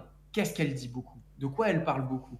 Et quand tu entends toutes ces choses-là, ben, en fait, tu commences déjà à découvrir des patterns. Par exemple, un mec que tu vois la première fois, qui va arriver et qui va te parler de son lifestyle, qui va parler beaucoup de toutes les choses qu'il vit, ben, qu'est-ce qu'il veut que tu crois selon toi? Mhm. Ce qu'il veut que toi tu crois, c'est qu'en fait, il a une belle vie, que nanana, nanana. Et souvent, plus on essaye de maxer quelque chose, en tout cas d'un point de vue paraître, plus ça veut dire que derrière, le fossé est quand même relativement grand. Donc, l'idée, c'est écoute parler. Qu'est-ce que la personne a beaucoup envie que toi, tu interprètes d'elle? Et une fois que tu as compris ça, tu sais ce qu'elle veut que tu penses. Et une fois que tu sais ce qu'elle veut que tu penses, tu peux lui donner ça. Et ça, c'est dans Plus malin que le diable de Napoléon Hill. Il expliquait que l'une des malices par lesquelles le diable s'immisçait dans nos vies, c'est à travers les compliments. Et si tu regardes bien, le meilleur moyen qu'une femme a de corrompre un homme Bien à son sûr. avantage, c'est de le complimenter. Et quand c'est pas de le complimenter verbalement, c'est de le complimenter au niveau de l'attitude et au niveau de la relation, parce que c'est tout con, par exemple, moi je fréquente une femme en ce moment, et j'ai remarqué que des fois, il y avait des pots qu'elle voulait ouvrir, ou des choses comme ça, je sais qu'elle peut les ouvrir Oui, tout seule, on mais sait. elle me demande de les ouvrir. Pourquoi elle fait ça? parce qu'elle sait très bien qu'après, je me sens fier de l'avoir ouvert comme un gros connard, tu vois. Parce que je me dis, oh, regarde, je suis trop fort, nanana, nanana. Mais elle aurait pu le faire toute seule. Mais elle sait aussi qu'en me demandant ça, elle se rend mignonne, elle me rend fort, et que par effet d'extension, avec elle, je me sens fort. Et que comme ce qu'on aime quand on aime une personne, c'est la sensation qu'on ressent avec cette personne-là, c'est donc de la séduction. Et donc, c'est exactement ce qu'on doit faire quand on parle Hmm. à un prospect, à une personne. Et d'ailleurs, c'était, comment il s'appelle? C'était Russell Brunson dans son livre qui disait, une personne sera prête à se donner corps et âme pour vous si vous lui pardonnez ses erreurs, Ah oui, que vous confirmez vos justifiez. doutes, juste jetez la pierre à ses ennemis, confirmez ses doutes, encouragez ses rêves, etc. etc. Ouais. Ouais, c'est ça. Bah, là, je l'ai retrouvé parce que je l'avais mis Je sais en pas si story c'est il n'y a pas Russell longtemps. Brunson, c'est une phrase qui est réutilisée, je crois. Ouais, ok. Bah, je l'avais vu moi dans son livre. C'était les gens sont prêts à tout pour ceux qui encouragent leurs rêves, Hmm. justifient leurs échecs, apaisent leurs craintes, confirment leurs soupçons et les aident à lancer des pics à leurs ennemis. Parce que ici, quand on décortique la métaphysique de cette phrase, c'est qu'il y a énormément d'images. L'échec, et que quand tu justifies l'échec d'une personne, tu lui dis, mais non, mais t'inquiète, ton image n'est pas entachée. Ton image est très bien comme ça, c'est pas de ta faute finalement. Mais tu vas améliorer, tu vas Donc, dire c'est une super chose d'avoir échoué. ouais, c'est ça. Et donc, plutôt que d'aller voir ton prospect et de lui dire, t'as échoué, t'es une merde, ce que tu peux faire quand t'as une grande autorité, puisque eux, ils vont se rallier à ton autorité. Mais quand t'en as pas une ultra grande et que tu vas leur dire ça, ils vont dire, mais attends, mais t'es qui toi? Parce que tu n'as pas encore la bonne relation parasociale avec eux. Donc, ouais, c'est. 100%. Ouais, c'est très vrai. Donc en fait, grosso modo, c'est quelque chose que tu pourrais appliquer en disant à ton prospect, bah écoute, ton taf est top. Si tu as suivi des accompagnements qui ont raté, c'est pas de ta faute. Aujourd'hui, tu as besoin sans doute de ça. Et d'ailleurs, tu as raison, parce que je pense que ce que tu dis, si on pousse la chose plus loin, c'est ça, ça, ça. Et les doutes que tu as se confirment. Et en fait, ça, c'est le principe du copywriting. Quand vous analysez les ads de toutes les personnes sur le marketing aujourd'hui, elles se font: je ne suis pas un formateur qui va te promettre ça. Pourquoi? Parce que sophistication de marché, vous l'avez entendu plein de fois, donc vous jetez la pierre aux ennemis. Ensuite, c'est normal si tu n'y arrives pas. Confirme les doutes. Parce que c'est cette solution qui te manquait. Encourage les rêves et les doutes en même temps, et les soupçons. Et en fait, tout le monde se fait avoir tout le temps, et c'est une boucle perpétuelle. Ouais. Moi, souvent, les gens qui viennent me voir en appel de vente, c'est des gens qui ont testé beaucoup de solutions. Hmm. Et je le vois parce que tu sais, dans mon appel de closing, comme toi d'ailleurs, je leur disais, qu'est-ce que tu as pu tester jusqu'aujourd'hui pour changer cette situation-là? Très souvent, ils ont consommé énormément de contenu, ils ont lu beaucoup de livres, ils ont pris des accompagnements parfois, ils ont tout tenté. Et en fait, je leur dis, mais c'est normal que ça n'ait pas fonctionné. Mais d'un côté, c'est très vendeur, mais d'un autre C'est côté, vrai. c'est vrai. Et parce que je leur dis, mais c'est normal que ça n'ait pas fonctionné, puisque de toute façon, toutes les solutions que tu as cherchées, c'était des solutions par rapport à tes conséquences. Alors oui, pendant un temps qui sera momentané, tu n'auras plus les conséquences, mais le problème à la racine, il est toujours là. Et si la racine, elle est moisie, tu peux mettre plein de neuf par-dessus, mais Mhm. en fait, ça remoisira par-dessus. Et donc, je leur explique que ce qu'ils doivent comprendre, c'est pas qu'ils doivent changer les conséquences, c'est qu'ils doivent se délester des conséquences, ne plus les regarder quand bien même elles sont là, se concentrer sur les problèmes à la racine. Une fois qu'elles se concentrent sur les problèmes à la racine, elles vont venir traiter les maux dans leur totalité. Et quand elles traitent toutes ces douleurs-là, eh bien en fait, les conséquences en seront tout autres. Et donc, c'est également une chose que j'ai pu observer, hein, c'est que la plupart des problèmes des gens qui vivent à travers leur ego et qui vivent à travers leurs émotions, leurs pensées et qui n'arrivent pas en tout cas à les contrôler et qui ne les ont pas encore reparamétrés, très souvent, ils ont des problèmes qui ne sont pas des problèmes. Ils ont des problèmes parce que leur corps et leur cerveau sont un peu comme un patron, un patron dans une société Mhm. qui ordonne à l'employé à qui il ne fait pas confiance de faire tout ce qu'il dit et de ne lui laisser aucune initiative. C'est les gens qui ne contrôlent pas leur vie, qui ne contrôlent pas leurs habitudes, qui ne contrôlent pas leurs pensées, leurs émotions. C'est exactement comme si leur cerveau était leur grand patron. Et comme tout patron, bah, le patron, il ne fait pas confiance à l'employé qui fait n'importe quoi, ou en tout cas qui ne donne pas de sécurité ou qui n'apporte pas de sécurité. Et donc le cerveau, en fait, t'envoie des signaux qui t'empêchent de faire les choses que tu vas essayer d'intenter. Et donc, que tu vas essayer de faire parce qu'il ne veut pas que tu sors de ce cadre, et ce cadre en question, c'est la zone de confort. Parce que lui, il a beaucoup à perdre, en fait, à te mettre dans une zone de confort pour ton cerveau, à te faire sortir de cette zone. Parce que en dehors de cette zone de confort, il y a du danger potentiel, une perte d'énergie, Ça, c'est de la primitif, hein, motivation. comme, Ouais, comme raisonnement. Ouais, c'est ça. Et ça, c'est d'ailleurs quelque chose que je leur fais comprendre dans le R1 et non pas dans le R2. Parce qu'en fait, le faire comprendre dans le R1, donc dans le premier appel, ça permet à ces gens-là de conscientiser que la plupart de leurs problèmes ne sont pas leurs réels problèmes. Et aussi, donc, tu balayes énormément d'objections qui pourraient arriver dans le R2. En Hmm. le faisant comprendre que le trois quarts de tes problèmes ne sont pas des problèmes. Ce sont des faux problèmes que tu te mets parce qu'aujourd'hui, ta vie, tu l'aimes pas. Et vu que ta vie, tu l'aimes pas, il faut que tu te trouves des quêtes et des quêtes que tu peux remplir. Et ces quêtes que tu peux remplir, c'est des faux problèmes. Et en remplissant des faux problèmes, tu dis à ton Ouais. cerveau, regarde, on avance. Ouais. Alors que pas du tout, tu tournes juste en boucle, en fait, comme ça. Et tu n'avances pas. Et au final, tu te retrouves à avoir une vie qui ne te plaît pas. C'est comme les gens qui kiffent remplir les cases de leur to-do list, mais en fait, elle leur fait pas avancer dans leur business ou autre. C'est toujours la même chose. C'est j'ai accompli, Toujours. mais parce que t'as peur de te sentir comme une merde. Les gens ont peur de s'ennuyer aussi. C'est mauvais.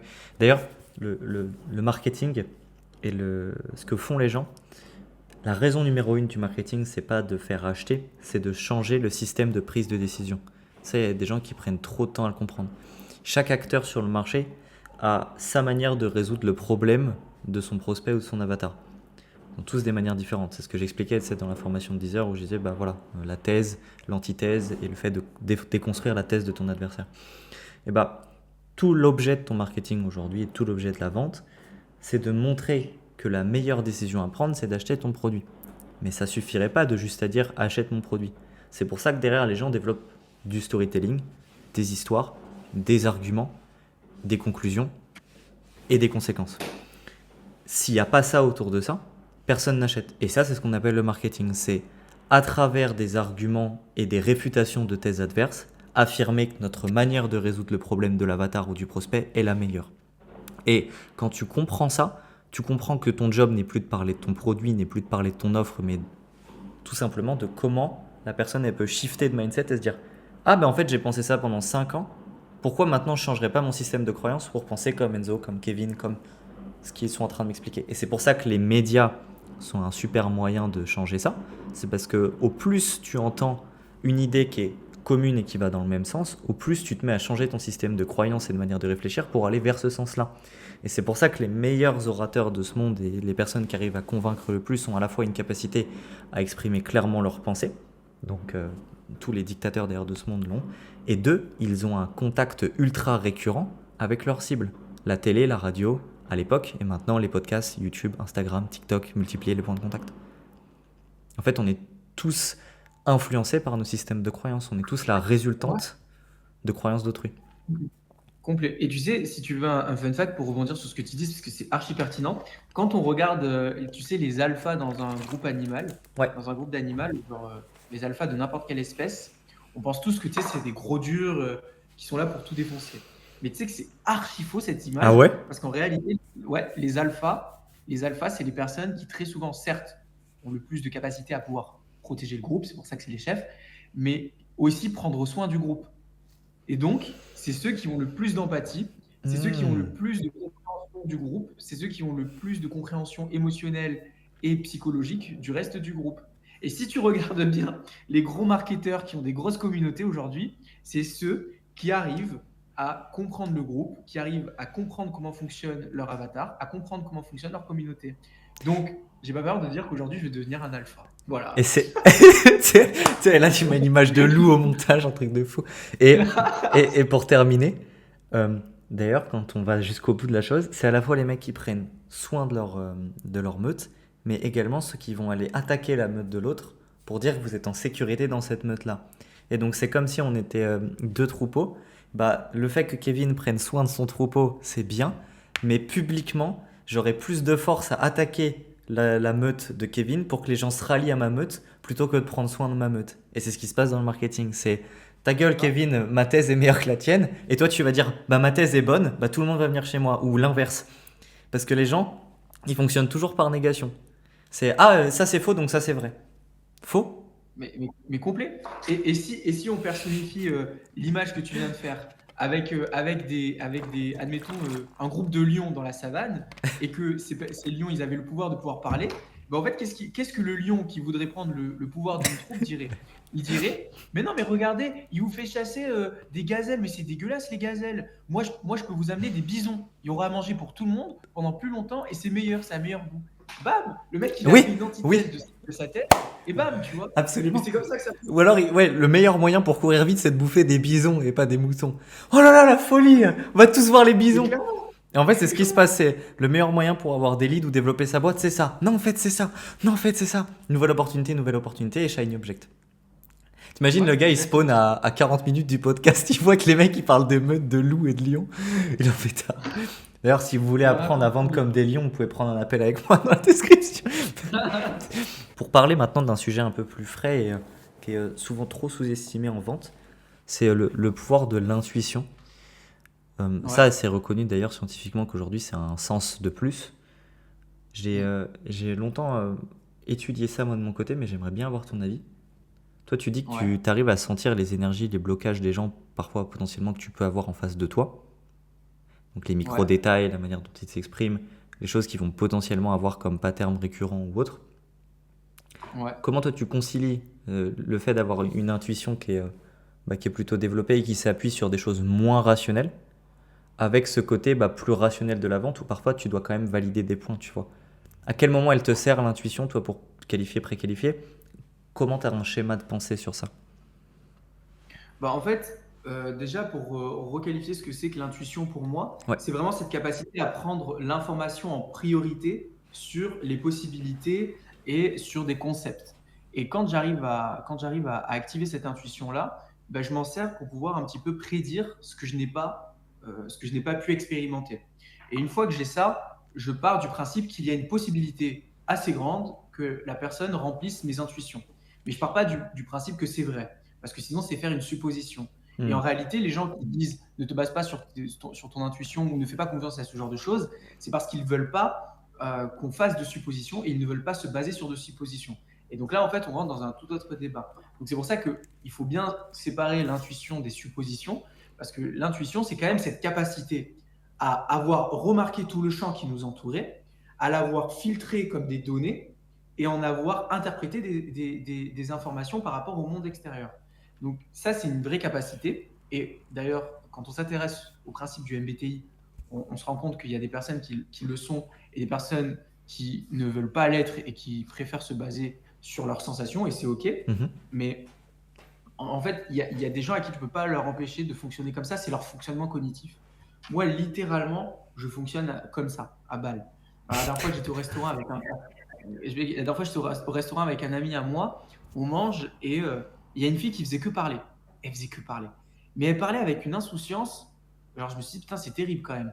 Et je la regarde et je lui dis, dis-moi, t'es pas dans ta famille la dernière et t'as pas genre un grand frère ou une grande sœur qui prennent soin de toi et toi, t'es vu comme la meuf insouciante de ta famille, mais on sait pas comment, t'es toujours protégée et tu t'en sors toujours. C'est ça, non?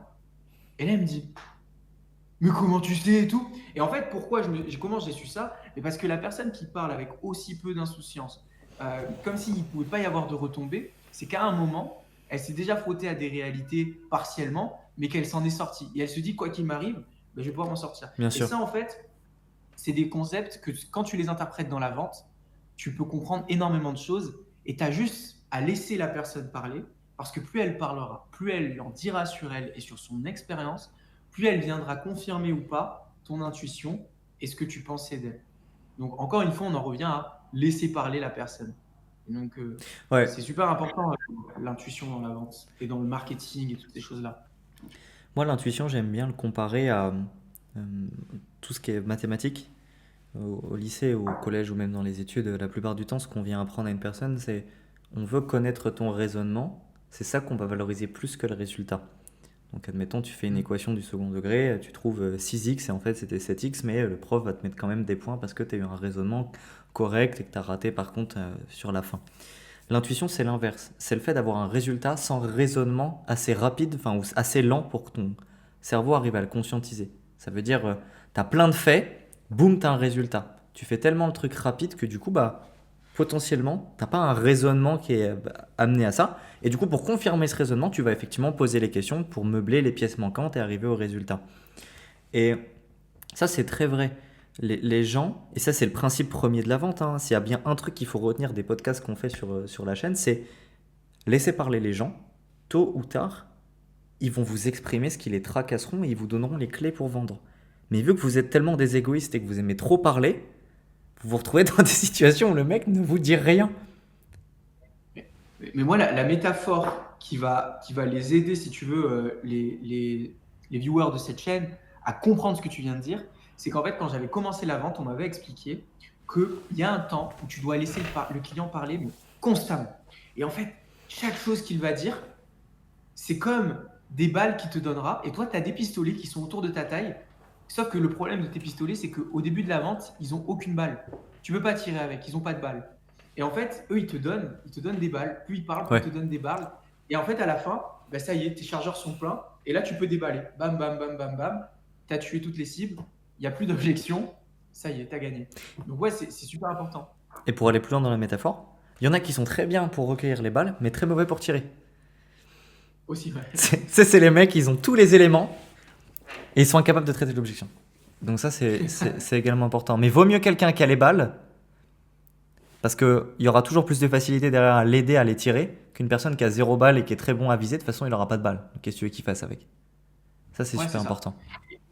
Et tu vois, par rapport à ta question, l'intuition dans la vente, je vais te raconter un de mes derniers clients que j'ai signé à deux cas contents. Ok. Le mec, je l'appelle R1. Donc pendant le R1, on fait un état des lieux de sa situation émotionnelle, mentale, professionnelle, tout ça. Rien ne va. Ok. Pas de jugement, j'ai l'habitude. Mais du coup, le mec, il me dit, à un moment où je me dis, putain, c'est trop bien, dans le sens où je vais pouvoir grave l'aider et il n'a pas d'objection financière. Il me dit, en plus, ça me saoule parce que là, je viens d'investir 6 000 € dans un accompagnement de préparation mentale, etc. Et là, en fait, je me dis, putain, foulez-vous, le mec, il est grave bien, je peux l'aider, j'ai toutes les solutions pour lui, il est parfaitement dans mon avatar, j'ai un super feeling avec lui, mais il vient d'investir 6 000 € sur le même domaine que moi, il n'y a même pas 2 mois. Chiant, tu vois. Et donc là, je me dis, on va quand même creuser plus. Pas de supposition. Donc là, je creuse, et il me dit, bah ouais, c'est en gros, parce qu'il fait du chant, et il me dit, bon, dans le cadre de mon chant, ma prof m'a donné une préparation mentale, une préparatrice, qui va m'aider sur l'aspect émotionnel pour que dans mon chant, ça se répercute beaucoup mieux et que mes émotions transparaissent plus, mais de manière maîtrisée, etc. Bref. Et tout ça. Et je lui dis, et du coup, dans l'aspect financier, ça se passe comment? Et donc là, il me dit, bah, je suis assez ric-rac, tu vois. Et plus j'essaye de creuser, plus je vois que c'est le genre de personne qui se méfie un peu de parler de tout ça. Mais par rapport à son passif, je comprends que c'est parce qu'il s'est souvent fait un petit peu, Entubé, pas arnaquer, mais oui, voilà, il peut être naïf. bien Donc sûr. du coup, je vois qu'il est méfiant, mais que c'est pas par rapport à moi, c'est plutôt par rapport à ce qu'il a vécu dans le passé. Et donc, je me dis, putain, je reste avec une seule info, c'est 6 000 € préparation mentale, les ric-rac financièrement. Je dis OK. Et là, je réfléchis, je me dis, bah, tant pis, on le prend en R2. Je prends le R2 et à la fin, à l'annonce du prix, j'avais qu'une seule peur parce que tout s'était bien passé. Mais tout. Et avant de dire le prix, je dis toujours, je vais t'expliquer comment c'est, je vais t'expliquer l'investissement que ça représente, etc. Mais si avant, on se rend compte que tu as les finances ou qu'on peut trouver une solution, est-ce qu'il y a autre chose qui pourrait t'empêcher de commencer maintenant? Donc je lui pose ça et il me dit non, non, rien, tout ça. Je lui dis ok, c'est trop parfait.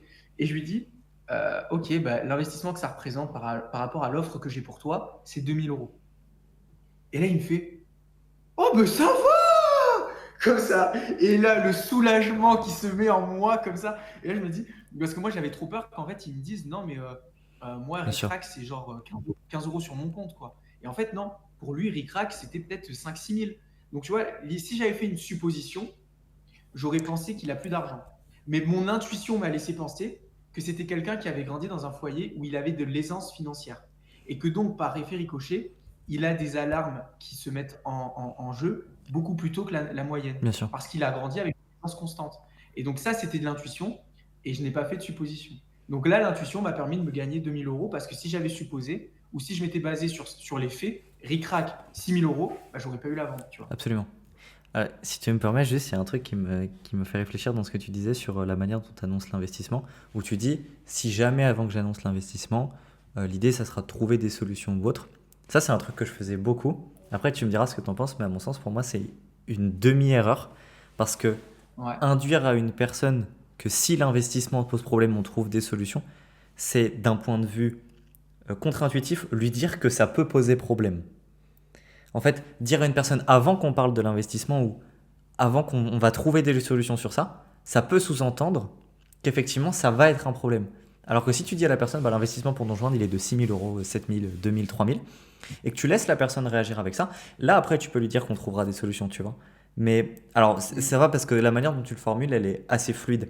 Mais j'ai vu beaucoup de personnes, par exemple, partir du principe que l'argent, c'est toujours un problème dans un appel de vente. Donc ça te met toujours, tu vois, dans une situation où bah, tous leurs appels, ils se passent bien, mais ils me disent, Enzo, le problème, c'est toujours l'argent du prospect. Et quand tu regardes la manière dont ils annoncent leur prix, c'est toujours la même chose. C'est avant qu'on parle des finances, attends, on va parler de ça, avant qu'on parle de l'investissement, en deuxième rendez-vous, on parlera du prix, etc. Donc, ils parlent de ça, ils parlent de ça, ils parlent de ça, ils sacralisent l'investissement. Donc, c'est souvent d'ailleurs des personnes qui vont se bouffer ce qu'on appelle des no-shows en R2, donc des gens qui vont pas venir en R2 parce qu'ils sont en mode quel est donc le prix, tu vois. Et un peu comme avec le mec où tu t'es dit putain, il est ric-rac et tout, tu vois. Alors que si vous arrivez et que dans votre cerveau, vous êtes en mode tout le monde a l'argent, enfin, vous essayez de reset un peu le subconscient là-dessus et vous dites mais c'est pas parce que moi j'ai des problèmes d'argent ou que j'ai eu du mal à sortir mes premiers argents pour investir que c'est forcément le problème pour tout le monde et que vous arrivez d'un point de vue nu en mode vous mettez l'argent comme la même importance que est-ce que le produit lui convient, comme la même importance de est-ce qu'il a confiance en moi et que vous mettez ces trois éléments et que vous êtes en mode bah on va voir, ça passe beaucoup mieux. Et en fait, moi, un cheat code qui m'a. Mais c'est très intéressant ce que tu dis et tu as totalement raison. Mais je vais préciser ensuite, après avoir dit ce que je vais dire là tout de suite, le contexte dans lequel je l'annonce. Mais moi, un truc qui m'a aidé, c'est qu'en fait, il faut comprendre que les gens dépensent de l'argent et qu'en plus de ça, combien de fois des mecs au début envers qui j'ai eu pitié et je me suis dit, non, mais vas-y, ils ont plus trop Ouais, d'argent, c'est compliqué, comprends-les. Et qu'en fait, après, tu vois qu'ils sont partis chez un autre ou qu'en fait, ils ont dépensé ça dans des conneries alors que toi, littéralement, la solution que tu pouvais leur offrir leur aurait permis de changer leur vie. Tu te dis, est-ce que c'était pas mieux s'ils l'avaient dépensé dans mon offre, avec ma solution, avec l'accompagnement que je propose, et donc les solutions et le changement de vie qu'il aurait eu. Et là, tu te dis, c'est une erreur professionnelle de le laisser partir sans prendre la solution du problème majeur de sa vie. Et donc là, en fait, c'est plus son problème, mais ça devient le tien. Et deuxièmement, la chose à comprendre, c'est également que les gens souvent font une projection. En fait, ils ont eux-mêmes des petits problèmes d'argent ou ils ont eux-mêmes des blocages vis-à-vis de l'argent où ils n'ont pas réglé la vision qu'ils ont de l'argent et du coup, ils ont du mal à l'annoncer. Mais moi, concernant l'offre que je fais, en fait, c'est que la personne, je lui présente comment je peux l'aider. Je lui fais, tu sais, je lui projette le school, etc. mhm, En partage d'écran. La personne se projette. Euh, je lui fais bien comprendre que ben, je peux l'aider. Et je lui demande comment elle se projette là-dedans, tout ça. Est-ce que tu as des questions? Qu'est-ce qui te plaît le plus? Et ensuite, je lui dis, OK, en amont, il y a eu la question, quelle est la suite la plus logique de notre appel selon toi? Je ne passe pas à la suite tant qu'elle ne dit pas l'accompagnement avec toi. Une fois qu'elle m'a dit ça, je lui fais la présentation de school, tout ce que je viens de dire. Et ensuite, une fois qu'elle a répondu au oui, moi aussi, je pense qu'avec ton accompagnement, je vais pouvoir changer ma vie, je lui dis, OK, quand est-ce que tu aimerais démarrer? Et là, elle me dit, tout le temps, elle me dit, bah là maintenant, hein. Et je lui dis, OK. Donc, je vais te partager dans un instant concrètement comment tu peux nous rejoindre et l'investissement que ça représente. Mais juste avant, si quand je te partage le prix, on se rend compte que tu as les finances ou que dans tous les cas, on arrive à trouver un arrangement, tu vois, dans tous les cas, évidence, on aura un arrangement. Ça ne sera pas un problème. Donc, qu'il soit abordable et juste pour toi, est-ce qu'il y aurait autre chose qui pourrait oui, bien t'empêcher sûr. de démarrer ton aventure? Et là, en fait, quand tu dis ça, et plus moi dans ma niche, où tu sais, c'est basé sur énormément de confiance et de Hmm. relations, à la mienne parce que tu sais, le mec se dévoile, c'est psychologique. Mais en fait, dire ça, c'est comme dire t'inquiète, on est à la bonne franquette, on parle ensemble, dis-moi ce qu'il en est, tu vois.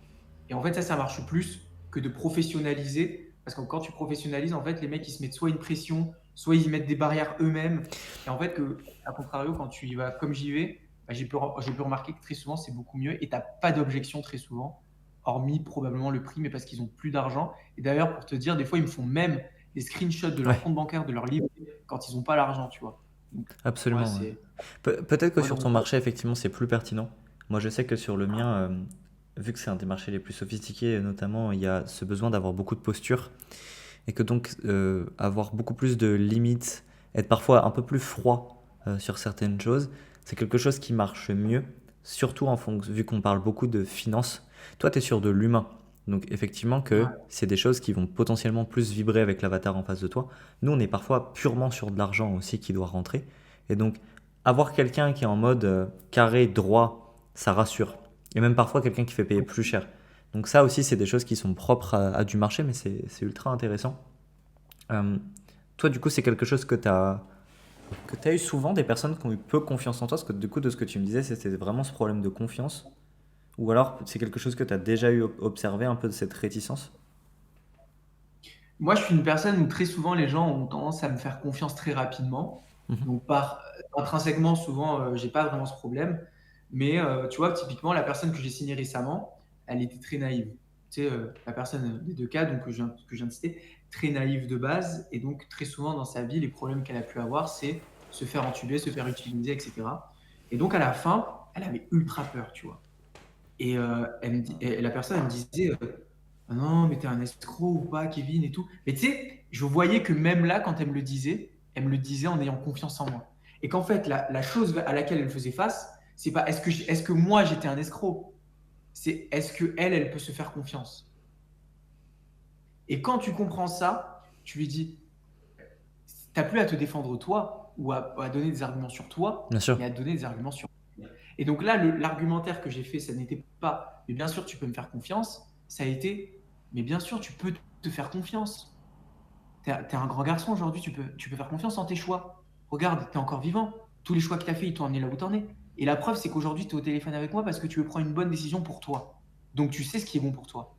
Tu as juste à continuer dans ce sens. Tu vois bien qu'à aucun moment, j'ai parlé de moi. Mm. Et c'est ce qu'il a fait signer.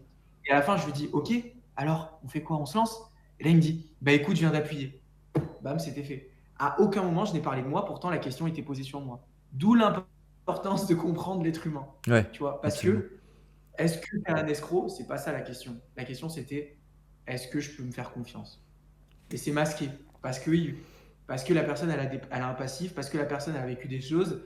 Et en fait, là où c'est important de voir aussi, c'est dans la gestuelle, parce qu'en fait, c'était pas mais est-ce que tu es un escroc? Ça, c'est toi, tu vois, que la personne elle vise. Là c'était mais t'es sûr que t'es pas un escroc? Non, là, tu vois que la personne, c'est elle le problème, tu vois. C'est par rapport Mais à elle. absolument, ouais. Parce elle a pas envie de s'affirmer. Tu sais, elle se recourbe comme ça. C'est un problème qui est lié à elle. Parce qu'elle essaye de se refermer par rapport à elle-même.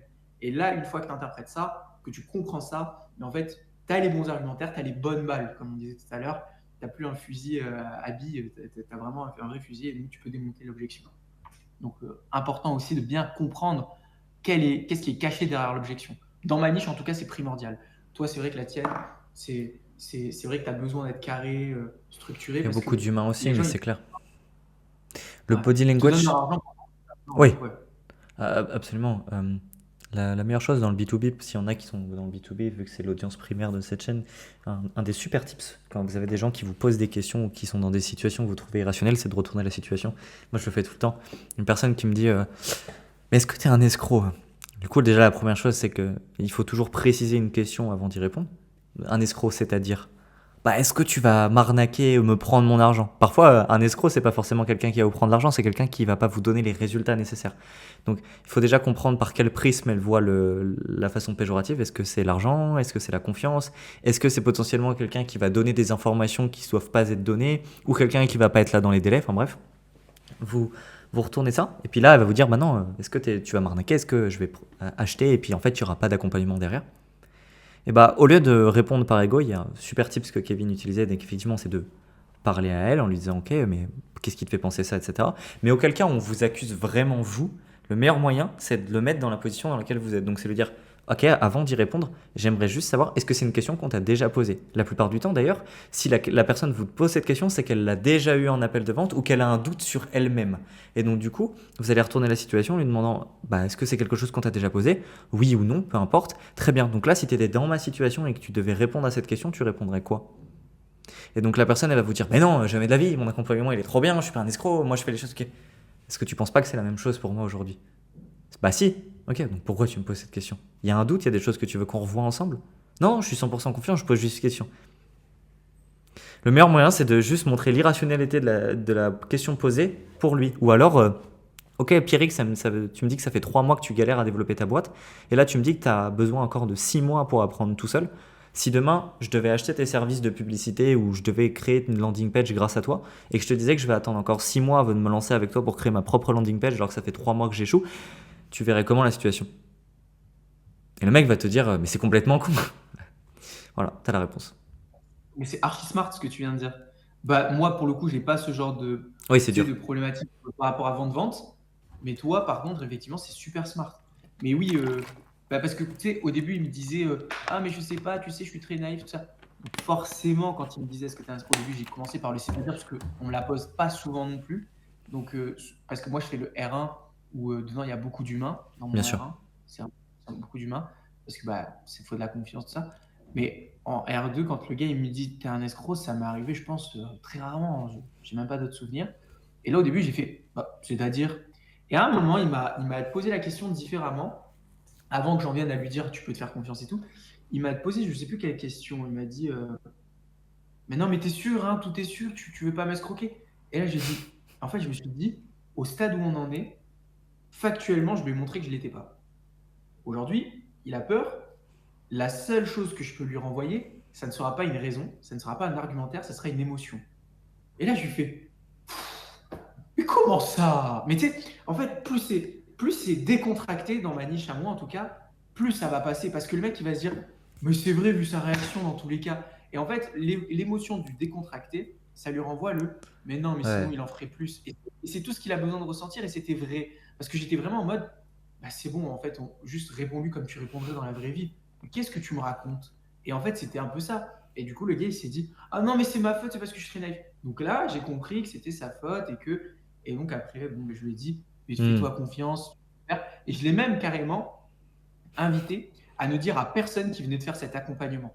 Parce que dans le but de réellement l'aider, il faut qu'il apprenne à se faire confiance. Et donc, je lui ai dit, ne parle à personne du fait que tu aies fait cet accompagnement. Ça va te stresser, ça va te faire peur. Et c'est très bien parce que tu vas montrer à ton cerveau et à ton corps qui t'envoie des pensées, des émotions, des sensations corporelles que aujourd'hui, c'est toi qui décides, peu importe ce qu'il t'envoie comme signaux. Et donc, il me dit, ouais, t'as raison totalement et tout. Il prend l'accompagnement de ça. Et le soir, il me dit, ouais, ça se passe super bien. Le lendemain, il me dit, bah, tu vois, aujourd'hui, j'ai parlé avec ma famille et je leur ai parlé de questions de méditation et tout. Et ils m'ont tous dit que c'était n'importe quoi. Donc, au final, j'ai pris la bonne décision de ne pas méditer, de ne pas leur en parler, pardon, parce que rien qu'en leur parlant de méditation, ils étaient déjà en train de me contredire. Donc, si j'avais voulu leur demander ce qui était le mieux pour moi, ils ne l'auraient pas su. Absolument. Et je lui dis bravo, tu viens de vivre ta première grande victoire par rapport à toi-même. Et donc, en vendant, le mec, je lui ai fait un accompagnement, tu vois. Donc, c'est ça. Le but, c'est qu'en fait, quand les gens achètent, au moment où ils ont fait l'achat, ils aient déjà l'impression que leur problème soit résolu. Ouais. Toi, c'est différent. Non, Parce que il y a de ça aussi. C'est ce qu'on il y appelle a de des ça quick aussi. wins dans un onboarding où tu viens par exemple envoyer directement un audit du compte Instagram ou un audit d'un appel de vente.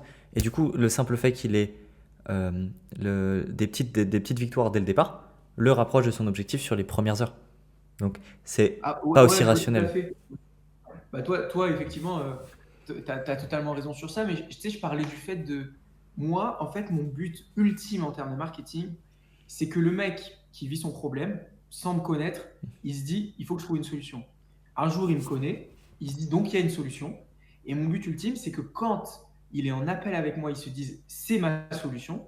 Et que quand il achète, au moment où il a payé et qu'il voit son argent qui part, mon but ultime, c'est qu'il se dise, ça y est, mes problèmes sont en cours de règlement Oui, et qu'il a un soulagement immense de se dire je viens de payer.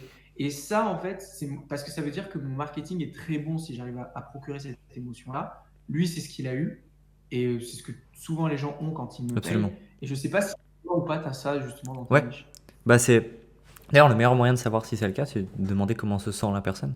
Et vous allez d'ailleurs voir si cette personne aura des résultats dans l'accompagnement. Ça, c'est très vrai. Le rapport qu'il a par rapport à son argent montrera la manière dont il gagnera le sien par le futur. Donc, nous, de notre côté, quand une personne achète et a le sourire, on sait que c'est une personne qui aura des gros résultats. Bizarrement, ils sont sur la chaîne témoignage. Mais quand une personne achète et qu'elle est en mode je sais pas, j'ai encore des doutes et du stress et qu'on doit prendre 1 heure pour la rassurer, on sait très bien, et ce que factuellement on fait de la vente, ça veut dire qu'on va apprendre aux gens à mieux vendre et à surpasser la situation par laquelle ils passent pour nous rejoindre. Donc si t'es pas à l'aise avec ton propre choix de faire vendre, enfin d'acheter quelque chose, comment tu peux être à l'aise au fait que les gens achètent chez toi? Et donc, au moment où on voit ça, moi, je le sais tout de suite. Je sais que ça va être une galère ou je sais que ça va être super simple. Et les meilleurs élèves que j'ai eus, c'est ceux qui payent chez nous, qui investissent chez nous, qui payent pas, parce qu'il y a toujours un ROI, et je leur demande, bah voilà, comment tu te sens et tout, bienvenue. Excellent, je suis trop bien, ça va être trop cool, je t'envoie mes appels ce soir, on va tout déchirer. En 30 jours, c'est plié leur truc, on avait 6 mois d'accompagnement, en 30 jours, c'est plié. Alors que les gens qui sont en mode, bah je sais pas, d'ailleurs, ce week-end, je dois aller voir ma grand-mère. En fait, ils sont stressés, il y a plein de choses qui se mélangent dans leur tête. T'es en mode, bah, toi, mon gars, Ouais, je déjà, sais que ça va être compliqué. non. Mais tu sais que moi, pour rebondir sur ça, quand j'ai fait mon premier achat d'accompagnement Make Money, donc pour devenir infopreneur, en gros, c'était 6 000 euros. Et en fait, au moment où je paye, en fait, je voulais tellement plus vivre la vie que j'avais que j'ai dit, je m'en fous, je peux devenir clochard, il faut juste que j'achète. Et en gros, j'ai foutu tout mon livret A et j'avais une espèce de boule au ventre, mec. Ah ouais. Et en plus, j'étais comme ça. Qu'est-ce que je viens de faire? Mais tu sais, genre, le mec complètement fou, genre, il vient d'investir tout ce qu'il avait, il pète un plomb, mais il est content. Et j'étais genre, oh. Et en fait, j'étais trop excité, j'étais comme ça, on raccroche et tout, je suis en mode, waouh, je vais crier dans le coussin et tout. C'était une amie qui m'avait accueilli parce qu'elle avait une bonne connexion chez elle, et moi, mon appart, il y avait mon coloc qui criait partout, il jouait à la play, il me cassait les bref. Du coup, il criait quand il perdait, c'était horrible, je pouvais pas faire un appel normal. Donc, je suis allé chez une amie, et en fait, je lui dis, mais je suis trop content, je viens d'investir 6 000 balles, nanana, nanana. Elle me dit, hein, 2 000 euros, 6 000 euros et tout. Et en fait, parce qu'elle, elle était déconnectée de ces prix-là. Bien sûr. Et la nuit, ensuite, parce qu'il était 22h41 quand je finis le call, la poste, et je me rappelle encore, je finis le call, je suis en mode, je sais pas quoi faire d'autre et tout. On reste ensemble, on regarde un petit film, ensuite je dors sur le canapé. Le lendemain matin, donc dimanche matin, à 6h du mat, alors que je suis un réveil tard, moi je me réveille super tard, 6h du mat, réveil, boule au ventre et tout. Oh putain, qu'est-ce que tu viens de faire, Kevin? Nanana. Et là, en fait, je me suis dit, non, t'as agi pour toi, t'as juste pas l'habitude et ça fait peur. Mais dans tous les cas, tu voulais changer de vie, que ce soit pour le bon ou pour le mauvais, ta vie, elle va changer maintenant. Et là, en fait, j'ai accepté ce que je venais de faire, j'étais excité et j'ai jamais été aussi coachable de toute ma vie. J'ai fait mais absolument tout ce qu'on me disait, tu vois. Et la preuve, c'est que j'avais commencé l'accompagnement, je l'avais acheté en avril et ben en juillet, en juin, j'ai fait 10K. Donc 2 mois après. C'est chaud. Juillet, j'ai fait 10K et fin juin, j'ai généré mes premiers revenus. Genre, j'avais généré 2 000 euros. Ok, c'est nice. Mais Et grâce à une transmutation d'énergie, en fait. Mais en fait, il y a un truc qui est plus profond que ça d'ailleurs, c'est le rapport que tu as à ton propre argent dans la vente détermine comment les gens achèteront chez toi. Euh, Si tu n'es pas capable de payer tes accompagnements en une fois, n'espère pas que les gens le fassent en une fois pour toi, parce que tu n'as pas eu le chemin de pensée de comprendre qu'est-ce qui fait qu'une personne fait pour acheter en une fois. Et d'ailleurs, si je dois donner des tips ultra applicables pour avoir des pay in full, donc du cash collecté très élevé, la première chose, c'est souvent un problème de valeur perçue au niveau de l'offre. Donc là, on parle évidemment quand le mec a l'argent sur le compte en banque et qu'il a peur de l'investir en une fois. Donc la première chose, c'est un problème de valeur perçue. Si une personne n'est pas capable de mettre la totalité de la somme, qu'elle le paye dans 2 ou 3 mois, ça veut dire qu'elle veut repousser inconsciemment les échéances de paiement, qu'elle veut peut-être potentiellement garder une sécurité d'impayé. Ça, il y a trop de gens qui veulent pas en parler. Et donc, qui est potentiellement, elle n'est pas encore suffisamment rassurée. Donc ça, c'est le problème. Le deuxième problème, c'est souvent un problème de formulation de l'investissement. Toutes les personnes qui disent bah écoute, l'investissement pour mon c'est 3 000 euros, mais tu veux payer en 3 fois, n'espérez pas qu'ils vous payent en une fois. De même que les personnes qui vous disent c'est 3 fois 1 000 euros. Oh, je comprends pas, il n'y a personne qui paye en une fois. Connard, tu l'annonces en 3 fois, tout le monde prend le meilleur pour soi. Alors que si tu arrives et que tu dis bah l'investissement pour moi 4 000 euros, qu'est-ce que tu souhaites faire à partir de là? Bah je sais pas, est-ce que vous avez des solutions de paiement? Bah, la plupart de nos clients, si ce n'est la totalité, ne payent qu'en une fois. Est-ce que tu peux t'aligner là-dessus? Oui, fini. C'est ce que j'ai fait pour le mec, tu sais, de 2 000 euros là récemment. Voilà. Il me dit, ah, du coup, on peut payer en plusieurs fois. Parce que lui, au début, pareil, il pensait que c'était un système d'abonnement ou quelque chose comme ça. Et en fait, je me suis dit, je vais même pas essayer de le recadrer ou quoi, je vais juste lui dire ce qu'il en est pour les autres. Et je lui ai dit, comme tu dis, bah écoute, moi aujourd'hui, 90% de mes clients, ils payent en une fois. Ah d'accord, ça marche. En Et vrai, en c'est fait, si simple à résoudre comme problème. mais mec, et s'il avait fait, et si j'avais dit, oh, je préfère que tu payes en une fois, il m'aurait dit, ouais, mais moi, je préfère pas. Ouais. Et ça, encore une fois, c'est de Sentiment la d'appartenance. psychologie. Ouais, c'est de la psychologie. C'est trop important de connaître ça quand on est un marketeur. Et c'est pour ça que pour moi, être un marketeur rempli d'argent, il y a l'argent, c'est stylé, tu fais ce que tu veux avec de l'argent, mais il y a surtout l'espèce de validation diplomatique du ce mec comprend les humains mieux que personne, il est capable de gérer une communauté parce qu'il a de l'argent. Mais vraiment, genre Andrew Tate, il a rien, il a pas forcément lu de psychologie comme moi, ou il s'intéresse peut-être pas autant et tout, mais il est meilleur que moi. Toutes les personnes qui font plus d'argent à tous ces niveaux-là, parce qu'ils ont une compréhension euh, applicative beaucoup plus limpide que moi, et donc ils ont beaucoup plus d'argent que moi. Hmm. Peut-être que c'est juste que moi je suis en train de le mettre en pratique et que j'ai pas encore le temps, parce que moi ça fait qu'un an. Mais dans l'idée, c'est que eux, ils ont une intelligence d'application par rapport à ça qui, je trouve, est incroyable et qui me fait vibrer. Et justement, moi, je n'ai jamais été drivé par l'argent. J'ai déjà essayé. Des amis à moi qui se fixaient des 30, des 50, des 100, des 200 à moi qui le font déjà. J'ai déjà essayé de me dire, bah, toi, fais comme eux, tout ça. J'y arrivais pas. Et j'ai vraiment eu le shift quand j'ai eu l'appel avec Alex Mendes et qui m'a fait comprendre que avoir de l'argent, c'était le résultat total de bien comprendre les humains. Et là, je me suis dit, bah, j'ai trouvé mon prochain why, en fait. Hmm. C'est, je veux beaucoup d'argent parce que ça veut dire que je comprends très bien les humains. Et depuis, je n'ai jamais été autant omnibulé par avoir de l'argent. Là, récemment, euh, j'ai encaissé pas mal, mais je me suis jamais senti aussi, pas pauvre, c'est pas le mot, mais je me suis jamais senti aussi loin de ce que je voulais réellement. Hmm. Mais on en a discuté de ça. Mais ouais, ouais, ouais. Mais parce que le why a été fixé et que le why n'est pas sur l'argent. Et je pense pas que le why doit être que sur l'argent parce que, Non, ça va être une conséquence. ouais, parce que si tu te fixes sur l'argent, en fait, c'est matériel et ça a bien été prouvé d'ailleurs par le docteur John Martinelli, tu sais, celui qui a fait le principe des hautes valeurs et tout, Hmm. qu'en fait, une valeur haute ne peut pas être fixée sur de l'argent ou sur quelque chose Ouais, de ça a pas de matériel sens. parce que ça s'épuise à un moment en fait. Moi, je vais acheter une voiture, c'est mon why, ok, bah, quand tu l'as acheté, tu n'as plus de why. Hmm. Si ton why c'est de de la valeur, c'est inépuisable. 100%. Tu vois. Ouais, j'avoue que c'est intéressant ça. En vrai, tout est régi par les sciences humaines hein, quand tu y réfléchis. Hein. Tout le temps. C'est pour ça que, en fait, c'était quand j'étais à l'école, j'étais le seul métis, le seul noir, tout ça. Bah, c'est vrai qu'en France, pour les blancs, je suis considéré comme un noir, et encore plus C'est vrai que encore, Kevin, je t'ai encore plus toujours dans des considéré comme un noir fini. mais dans les campagnes, métis ou quoi, t'es un noir. Hein. Et donc, Putain. c'était compliqué pour moi de me faire des réels amis et d'être valorisé pour ce que j'étais. Et en fait, depuis tout petit, je me suis dit, mais peut-être que si j'apprends la psychologie et toutes ces choses-là, je pourrais comprendre pourquoi est-ce que c'est si compliqué, Hmm. pourquoi est-ce facile pour moi. Et c'est là qu'en fait a commencé mon réel why de psychologie, c'était dans la cour d'école. Et quand j'étais petit, je regardais déjà les interactions et la métaphysique de chaque chose pour la comprendre. Donc ça, au début, ça commence par son corps. Je me rappelle que j'étais comme un autiste fasciné quand j'étais dans mon lit à 7 ans et à regarder que si je voulais lever ma jambe, ben, je la levais. Et c'est vrai que quand il pense, la mécanique, elle est super belle. Ensuite, une fois que tu comprends que c'est fait par des muscles, etc., tu te dis, OK, mais qu'est-ce qui se passe dans ce qu'on ne voit pas? Ensuite, tu veux comprendre l'histoire du monde, donc là, tu passes à l'anthropologie. Ouais. Ensuite, tu veux comprendre le fonctionnement des foules, donc tu passes à la psychologie des foules. Ensuite, tu veux comprendre ce qu'il y a au-dessus de tout ça, c'est la métaphysique en général.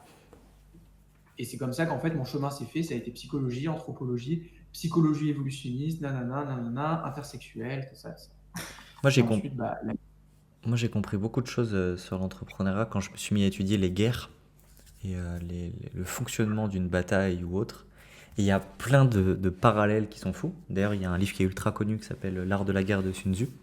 Puis tu as des livres aussi de Clausewitz qui était un empereur autrichien. Et je les ai beaucoup étudiés, notamment la relation entre la paix et la guerre. Et la première chose que tu apprends, c'est que tout naît par contraste et qu'il n'y a pas de paix sans guerre et il n'y a pas de guerre sans paix. Et donc, c'est super intéressant à quel point ces mécaniques, on les retrouve dans la vente. Par exemple, quand on prend d'assaut un village à l'époque romaine, il y a un truc super pertinent qu'ils faisaient les Romains, c'était qu'ils laissaient toujours une porte de sortie. effectivement dans le village, pour que quand ils attaquaient le village, au lieu que les habitants ils soient focus sur le fait de se dire il faut qu'on se batte contre les Romains, ils sont plutôt en train de se dire comment on sort. Et que par l'espoir, ils se faisaient toujours avoir parce que du coup, ils n'étaient pas focus sur le but qui était on se bat à la vie, à la mort pour défendre notre village, mais plutôt comment on save nos vies. C'est la même chose en vente. Si le prospect a le sentiment de pouvoir partir de l'appel quand il veut, il sera jamais méfiant auprès de vous. Mais si vous commencez à le forcer ou vous êtes dans un rapport de force, il va se dire ok, je vais me barrer. Et c'est la même chose sur plein de logiques marketing ou d'ads. Et donc, ça, c'est le premier parallèle. Le deuxième, c'est qu'il n'y a pas d'investissement si vous investissez pas sur vous. Comme pour la guerre, comme pour la paix, on investit pour que les gens investissent chez nous. C'est le marché de l'infoprenariat. À partir du moment où tu investis, c'est pour soit développer ta boîte, soit développer ta conscience qui te permettra de développer ta boîte pour certains, ou soit pour développer tes relations qui te permettront de développer ta conscience, qui te permettront de développer ta boîte. Sur beaucoup de choses. Et donc, quand tu regardes que tout est fait de contraste et juste, c'est comme si tu prenais un verre d'eau plein et un verre d'eau vide et que tu faisais juste ça tout le temps, en fait, tu comprends que l'argent que tu génères, c'est juste un flux et que à partir du moment où tu comprends que ce n'est qu'un flux et que tout n'est par contraste, tu comprends à quel point toi, tu es en capacité de jongler avec ce contraste et de l'intensifier. Au plus tu investiras fort, au plus les gens investiront fort chez toi. C'est juste c'est polarisé quoi. Et ça se retrouve dans la guerre. Au plus tu arrives avec Ouais, des grosses troupes, au plus les gens se disent ils sont forts, donc on va ramener des grosses troupes. ouais. Mais c'est super pertinent et c'est une métaphore qui m'avait mindfuck quand je l'avais appris, celle que tu viens de citer, avec la porte de sortie. Et c'est en fait, c'est un truc que j'avais fait moi-même. Parce qu'en fait, quand tu comprends que tu peux l'utiliser avec les autres, tu peux l'utiliser par définition avec toi-même, la métaphysique, hein, tout ce qui fonctionne à l'extérieur fonctionne à l'intérieur. Et j'ai commencé à l'utiliser avec moi. C'était une période où j'avais un peu arrêté le business. J'étais en mode, qu'est-ce que je fais? Comment je Hmm. fais? Je prends mon offre ou pas? J'ai eu une grosse période de flottement. Et en fait, à un moment, il fallait que je paye mon appart. Et en fait, mon appart qui coûte 1000 euros par mois, mon coloc, il me dit, bah d'ailleurs, je pars de l'appart fin du mois. On est genre le 14 quand il me dit ça. Donc, non, on est à la fin du mois. On est genre le 26 et il me dit, je pars le mois prochain. Et du coup, Mhm. je suis en mode, mais putain, je fais comment moi et tout? Et il me dit, bah du coup, est-ce que toi aussi tu veux le quitter ou pas? Sauf que moi, si je quitte l'appart, j'ai nulle part où aller, tu vois. Et là, je lui dis, non, non, je le quitte pas. Mais cash. Et je me dis, il va falloir que je trouve une solution. À ce moment-là, du coup, je me retrouve à devoir payer l'appartement 1000 euros par mois. Mais en fait, à chaque fois que j'ai de l'income qui vient, puisque je suis dans une période où j'ai arrêté le business et je fais rien, c'est des gens qui viennent me voir par rapport à ma réputation et qui me disent aide-moi et je te paye. Et donc, ils me disent ouais, j'ai vu tes résultats avec un tel, je veux moi aussi un accompagnement. Et du coup, je me dis ça, c'est pas traçable. Tu sais pas s'il y en aura le mois prochain. Bien Tu sais sûr. pas. Et du coup, je me mets une pression monstrueuse. Et moi, quand je stresse beaucoup, que je suis très fatigué, tu sais, j'ai des boutons ici là. Et je te jure, tu sais, c'est des boutons de fièvre qui arrivent comme ça quand je suis très stressé. Et là, big stress qui arrive. Et en fait, j'ai trouvé des solutions. Et en fait, bah, après, j'ai repris mon business. Et bam, bah, j'ai chiffré très vite, etc. etc. Et au final, Quand t'as on se pas le fait choix de faire les confiance. choses, tu les trouves. Tu les trouves. C'est ce qu'on disait au début de l'appel avec les L'argent? clients, avec l'argent, ouais. Hmm. Tu les trouves. Ton cerveau, il va fonctionner dans le sens de ce qui est nécessaire à toi, hein. Ouais, tout Faut n'est juste lui faire régi que comprendre ce ça, qui est que par nécessaire. ça. Ouais. Et il y a un autre parallèle sur lequel je réfléchissais. Tu vois ce que c'est une guérilla ou pas? Alors, je saurais pas vraiment l'expliquer. J'ai l'image en tête. Je veux bien que tu m'expliques si tu as une définition. Ouais. Dans les guerres révolutionnaires donc menées par Napoléon à l'époque, une guérilla, c'est l'art de faire des petites guerres pour ne pas battre l'ennemi mais l'affaiblir. Et Ouais. ça, c'est ce qu'on retrouve. À l'époque, il y avait les grosses armées et puis tu avais les armées un peu plus pirates ou clandestines. Ce qui est marrant dans le marché de l'infoprenariat, c'est que jusqu'à présent, avant, seules les grosses armées pouvaient concourir entre elles. Mais donc, par exemple, tu avais Louis Vuitton, il défonçait, je sais pas, n'importe quelle entreprise qui voulait faire un peu de luxe. Le problème Ouais. maintenant, c'est que la tendance, elle, c'est pas inversée, mais elle a tendance à s'égaliser, notamment. Alors, on voit plus de l'écran, hein, c'est complètement Ah parti merde. du screen. La tendance, elle, Non, mais elle, le film me fout la honte parce que c'est elle qui a bugué. la tendance, enfin, ça a tendance à s'inverser, voire s'égaliser. Pourquoi? Parce que avec les médias, n'importe qui peut venir concurrencer les gros acteurs. un infopreneur qui a plusieurs millions d'abonnés et énormément de case studies peut très bien se faire bouffer le marché par quelqu'un justement qui arrive, qui met un peu de budget pub et qui vient commencer à concurrencer le marché. Et quand tu étudies les phénomènes de guerre, d'ailleurs avant on était sur de la guerre physique, ensuite on est passé sur de la guerre médiatique avec la guerre froide, etc. C'est les mêmes systèmes. Il y a eu les business traditionnels, maintenant il y a les business qui sont tournés vers les réseaux sociaux. Tout rapport de force évolue en fonction de la société dans laquelle il vit. Et quand tu Mhm. comprends ça et que tu comprends les faits sociaux, tu comprends le marketing, tu comprends le business, tu comprends la vente. Ouais, ouais, ouais. C'est pour ça qu'il faut avoir conscience de son environnement. Ah, absolument. Super. C'est une loi du pouvoir dans les 48 lois du pouvoir qui est. D'ailleurs, j'ai vu qu'il y avait beaucoup de gens qui le critiquaient. Et j'ai jamais vu quelqu'un de très smart le critiquer d'ailleurs. Mais, Oussama Hamar l'a critiqué. mais je suis sûr qu'il s'en sert d'une manière ou d'une autre. Je- je- Euh, En fait, moi je pense que c'est comme la courbe de Gauss. Ce livre est insane, ce livre c'est de la merde, ce livre est insane. Mhm. T'as la première troupe de personnes qui voient ce livre et qui sont en mode waouh, je vais devenir tellement avec du pouvoir charismatique, je vais devenir riche et célèbre. Après, t'as les mecs qui sont un peu plus smart, tu vois, genre en termes de QI, on est passé de 70 à 85, tu vois. Du coup, les Ouais. mecs ils le lisent, ils font waouh, c'est quoi ces conneries, je suis tellement plus au-dessus que ça. Puis t'as les mecs qui sont un peu smart qui se disent ok, si j'utilise ces principes premiers, peut-être que je peux faire plus d'argent, aider plus de gens. Ok. Et c'est ces gens-là justement qui apprécient les livres, ou alors c'est les gens débiles. Donc Kevin, je pense que tu fais Ouais. partie de la troisième vague, j'espère. Bah, quand tu prends. En plus, c'est l'une des dernières lois du pouvoir. Ça fait très longtemps que je l'ai plus lu, mais c'est ne vous enfermez pas dans votre tour d'ivoire. Et dedans, il explique qu'en gros, faut rester connecté à ce qui t'entoure parce que sinon, en fait, tu te mets en danger toi-même et tu sais pas contre quoi tu combats. Ouais. Donc ouais, c'est super important d'avoir conscience de son environnement, de l'évolution de celui-ci. Parce que anthropologiquement, quand tu regardes des choses qui sont restées et qui existent encore aujourd'hui, que ce soit vivant ou pas, donc des habitudes ou des espèces, tout ce qui est resté vivant jusqu'aujourd'hui, c'est les choses qui ont su s'adapter et qui ont su avoir une utilité dans la survie quelconque de quelque chose. Mhm. Par exemple, j'expliquais ça à une fille à qui je parlais à un moment. Je lui disais tout ce qui existe aujourd'hui, que ce soit vivant ou non, a un principe premier, a un rôle par rapport à tout ça. Et elle me dit bah non, regarde et tout. Je lui dis bah vas-y, trouve-moi n'importe quoi. Et à un moment, elle me dit les orties, ça sert à rien. Tu sais, les orties, tu sais, les plantes qui piquent là. Je dis bah on parie. Et je regarde sur Internet et en fait, ça aide énormément au niveau des insectes, Médicinal, ça aide c'est très énormément. fort aussi. Ouais, médicinal, tu vois. Et en fait, tout a un intérêt. Et si aujourd'hui, tu n'arrives pas à montrer, donc ça, c'est le principe même de la sophistication de marché, que toi, tu peux aider en plus, bah, tu disparais. Et si tu n'arrives pas non plus à tenir au courant, tu es plus compétitif, tu n'as plus d'avantages, tu disparais. Donc, l'idée, ouais, c'est de comprendre que si tu veux comprendre comment fonctionne le monde et comment fonctionne l'avenir, bah, il faut comprendre comment a fonctionné le passé. Et à partir de là, tu peux le retranscrire. Quand tu comprends 100%. aussi comment se sont maintenues les espèces ou les habitudes, bah, tu comprends aussi que tout a un intérêt. C'est comme, petite fun fact, mais le fait de s'embrasser, bah, en fait, on le fait depuis la nuit des temps. Mais pourquoi on le fait depuis la nuit des temps? Mais parce que ça a un intérêt, qu'on le veuille ou C'est pas. pas un Les transfert enfants, d'ADN ou autre?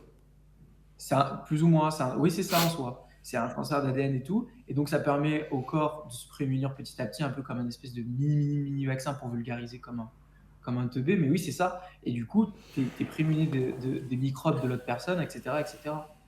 Donc, tout a un intérêt. Et donc, l'idée, c'est de comprendre quel intérêt toi tu as, qu'est-ce que tu apportes de plus. Et encore une fois, la psychologie, l'anthropologie, la métaphysique appliquée au business, ça en fait du marketing.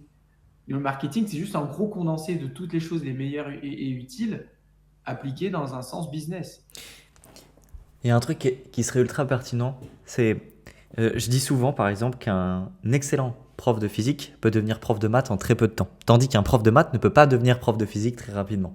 Là, c'est la même chose. Quelqu'un qui comprend super bien les sciences humaines, qui est très bon en politique, en métaphysique et en principe premier, peut devenir un excellent entrepreneur et businessman en très peu de temps. Par contre, un très bon entrepreneur businessman ne peut pas devenir un excellent sociologue, métaphysicien, géopolitique, enfin analyste géopolitique en très peu de temps. Parce il ne fait partie que d'une branche, pour moi. Ah ouais, tu penses? En fait, je suis totalement d'accord avec ce que tu dis, mais je me pose la question sur lequel des deux, entre l'anthropologue, métaphysicien, tout ça, et l'entrepreneur, aurait le plus de facilité à tergiverser. Bah moi, je Parce pense que que moi, c'est Le marketing est né de la sociologie. Donc c'est de la sociologie que tu as la plus de facilité à transposer dans le marketing pour moi. Il y a pas de En fait, science, tu il sais, y a pas de marketing sans sciences sociales. ouais, mais le truc, c'est que tu sais que l'entrepreneur, il est ultra complet, il est smart, il a une intelligence adaptative en général, surtout s'il s'est fait comme nous, les entrepreneurs digitaux, un peu tout seul, en Hmm. ayant compris les choses, les ayant pris un peu de partout pour en faire quelque chose de global. C'est quand même une compétence qui lui permettrait de réussir dans les autres. Putain, c'est un débat de fou là. Moi, je pense que c'est le. Moi, je pense que l'entrepreneur, il a. Parce que tu sais, les sociologues, les métaphysiciens, tous ces gens-là, souvent, ils sont assez. Tu T'es sais, pas ils voient vraiment par le prisme de leur de leur vie compétence. Tu sais, le prisme de leur. Punaise. Comment on appelle ça quand tu fais une chose? dans leurs actions, Ah, j'ai oublié. De leur section? Oui, plus ou moins, c'est ça le mot, mais c'est leur. de leurs faits, de leurs actions, de leurs épopées, Non, tu sais, de ce dans quoi ils ont décidé de se spécialiser. compétences. De leur thématique. Tu sais, ils voient uniquement à travers le prisme Ah, de leur thématique. ouais, ouais, leur thématique, ouais, je vois ce que tu veux dire, des cases dans lesquelles ils ont grandi et Ouais. étudié. Et du Ah, coup, ouais. je sais pas à quel point ils arriveraient à se mettre Ah oui, dans. peut-être que d'accord, je vois ce que tu veux dire. En mode, l'entrepreneur est plus généraliste que le sociologue parce que le sociologue est trop spécialisé. En vrai, c'est vrai que c'est intéressant. Pour moi, par exemple, un Ouais, politicien, c'est quelqu'un qui a à peu près tout entrepris. Quand tu vois Trump, par exemple, c'est quelqu'un qui a tout fait. voilà, c'est ça. Ok, Et tu bref. vois, l'entrepreneur, il a dû faire, il a trouvé des solutions et tout, et donc il arriverait à s'adapter. Il faut s'adapter tous les jours en tant qu'entrepreneur. Le sociologue, il s'adapte encore une fois dans sa thématique qu'il connaît par cœur, etc., etc. C'est un exemple, le sociologue, mais ça marche pour tout. Il y a un fait pour un petit peu changer de sujet. Il y a un fait qui est ultra intéressant que j'avais observé chez un élève et je voulais le partager. En gros, j'ai un élève, moi, qui était plutôt aisé dans sa vie et qui avait déjà des gens qui étaient commerciaux dans sa famille. Parents, élèves, enfin, peu importe. Et donc lui, il vient me voir, il me dit, Enzo, j'ai du mal à vendre sur certains aspects ou autres, mais en fait, je viens juste surtout pour me perfectionner. Et du coup, je dis, putain, c'est intéressant parce que la plupart du temps, les gens qui ont ne serait-ce que 10% de compétences en vente pensent être excellents. Donc, je le fais rentrer au sein de l'accompagnement, il rentre avec les élèves, on fait des reviews d'analyse de vente, et je m'aperçois que cette personne, elle a une capacité à vendre qui est 3 fois plus élevée. Et elle n'est pas nécessairement meilleure dans la manière dont elle expose les choses, et du coup, je commence à me poser de vraies questions. Je suis en mode, ok, qu'est-ce qui fait que cette personne a une beaucoup plus facilité à vendre que j'ai pu observer? Et moi, je sais que par exemple, en toute modestie, quand j'ai démarré la vente, j'ai vendu mes premiers accompagnements au bout de 2 semaines à 3 semaines from scratch, à 2K, 5, 3K. Et je n'ai jamais arrêté de vendre et de faire des mois à zéro. J'ai jamais fait un mois à zéro de ma vie depuis. Et en discutant, je me rends compte d'une chose qu'on a en commun, lui et moi, et que j'ai en commun avec les meilleurs vendeurs, et c'est un peu le secret, c'est que cette personne, elle a toujours considéré que vendre, c'était facile. Elle a toujours été entourée de personnes qui vendaient, closaient des deals, et donc dans sa propre réalité interne, elle était en mode, c'est quelque chose de complètement normal. Et à côté, quand tu prends l'entrepreneur qui galère depuis 2 ans, ou même potentiellement de la personne qui démarre dans le biz, qui vient d'une famille qui est potentiellement, je sais pas, moins aisée ou qui est pas euh, familière vis-à-vis du milieu commercial ou entrepreneurial. D'ailleurs, moi, by the way, je viens d'un milieu plutôt populaire, hein, je viens pas d'un milieu aisé. Et ben, elle représente la capacité à générer de l'argent par un appel comme quelque chose de complètement fou. Donc elle attire la réalité comme quoi c'est très dur. Alors que quelqu'un qui démarre et qui est en mode vas-y, c'est aise, genre il va m'envoyer 2K, c'est normal. Il est tellement persuadé que c'est facile que ça se reset autour de lui et que ça se passe. Et quand tu comprends ça, tu comprends que les mots c'est bien, que la manière dont tu parles, la manière dont tu expliques les choses c'est bien, mais que tout se passe là. Parce que si tu es capable de te représenter qu'un deal va se faire et que pour toi c'est normal, que c'est la même chose que de faire des pâtes carbo, et ben en fait tu mets pas du tout sur un piédestal le fait de réussir dans ta vie, d'un point de vue monétaire et d'un point de vue entrepreneurial, et donc ça se passe. Parce que c'est considéré comme normal. C'est comme pour une séduction. Si tu considères que tu mets une meuf sur un piédestal, tu pourras pas l'avoir. Alors que si tu considères que c'est ton Ouais, égal, c'est très simple. c'est ça. Tu peux pas avoir ce que tu admires, parce que par définition, tu l'admires, donc t'es pas au même stade. Donc t'es plus bas. Ouais. Et dans le cas de ce que tu disais, j'avais eu un ami aussi à moi qui me disait un jour, il vient me voir, mais enfin, on avait presque le même avatar, on n'avait pas la même offre du tout, mais c'était le même avatar pratiquement. Mhm. Et il me disait, mais je comprends pas, moi, mes mecs, à chaque fois, ils n'ont pas d'argent en fait en closing. Comment toi, tu fais? Et je lui dis, mais toi, t'as quoi? La première question que je lui dis, c'est quoi ton rapport à toi, à l'argent? Et en fait, il me dit, bah, je sais pas, tout le monde n'a pas les moyens et tout aujourd'hui quand même. Et bah, je pense que le problème, il est là. Moi, tu vois, j'avais un ami, et en fait, dès qu'un client avait de l'argent, il considérait que c'était une vente qui allait se faire, tu vois. Et il avait raison, et très souvent, ça se faisait. Et j'étais presque parfois sidéré de la facilité par laquelle il avait, quand moi, j'avais pas encore commencé, à les closer. Parce qu'en fait, il disait, mais non, mais t'as de l'argent, c'est bon. Hmm. Et, et alors que lui, il se disait, ah oui, mais même s'ils ont l'argent, des fois, c'est compliqué parce qu'ils doivent payer ci, ils doivent payer ça. T'es pas assistant social. Ton but, c'est de l'aider. Donc, aide-le. Et en plus de ça, très souvent, ça lui apportera encore plus de solutions. Et Absolument. donc, dans notre thématique à nous, en tout cas, c'est sûr que dans la tienne aussi, d'ailleurs, puisque ça rapporte de l'argent. Mais le rapport qu'il avait à l'argent, quand il l'a changé, le mois d'après, il avait fait 7K, contracté 15. Tu vois, parce qu'il avait juste changé son rapport à l'argent. Et c'est un ami à moi.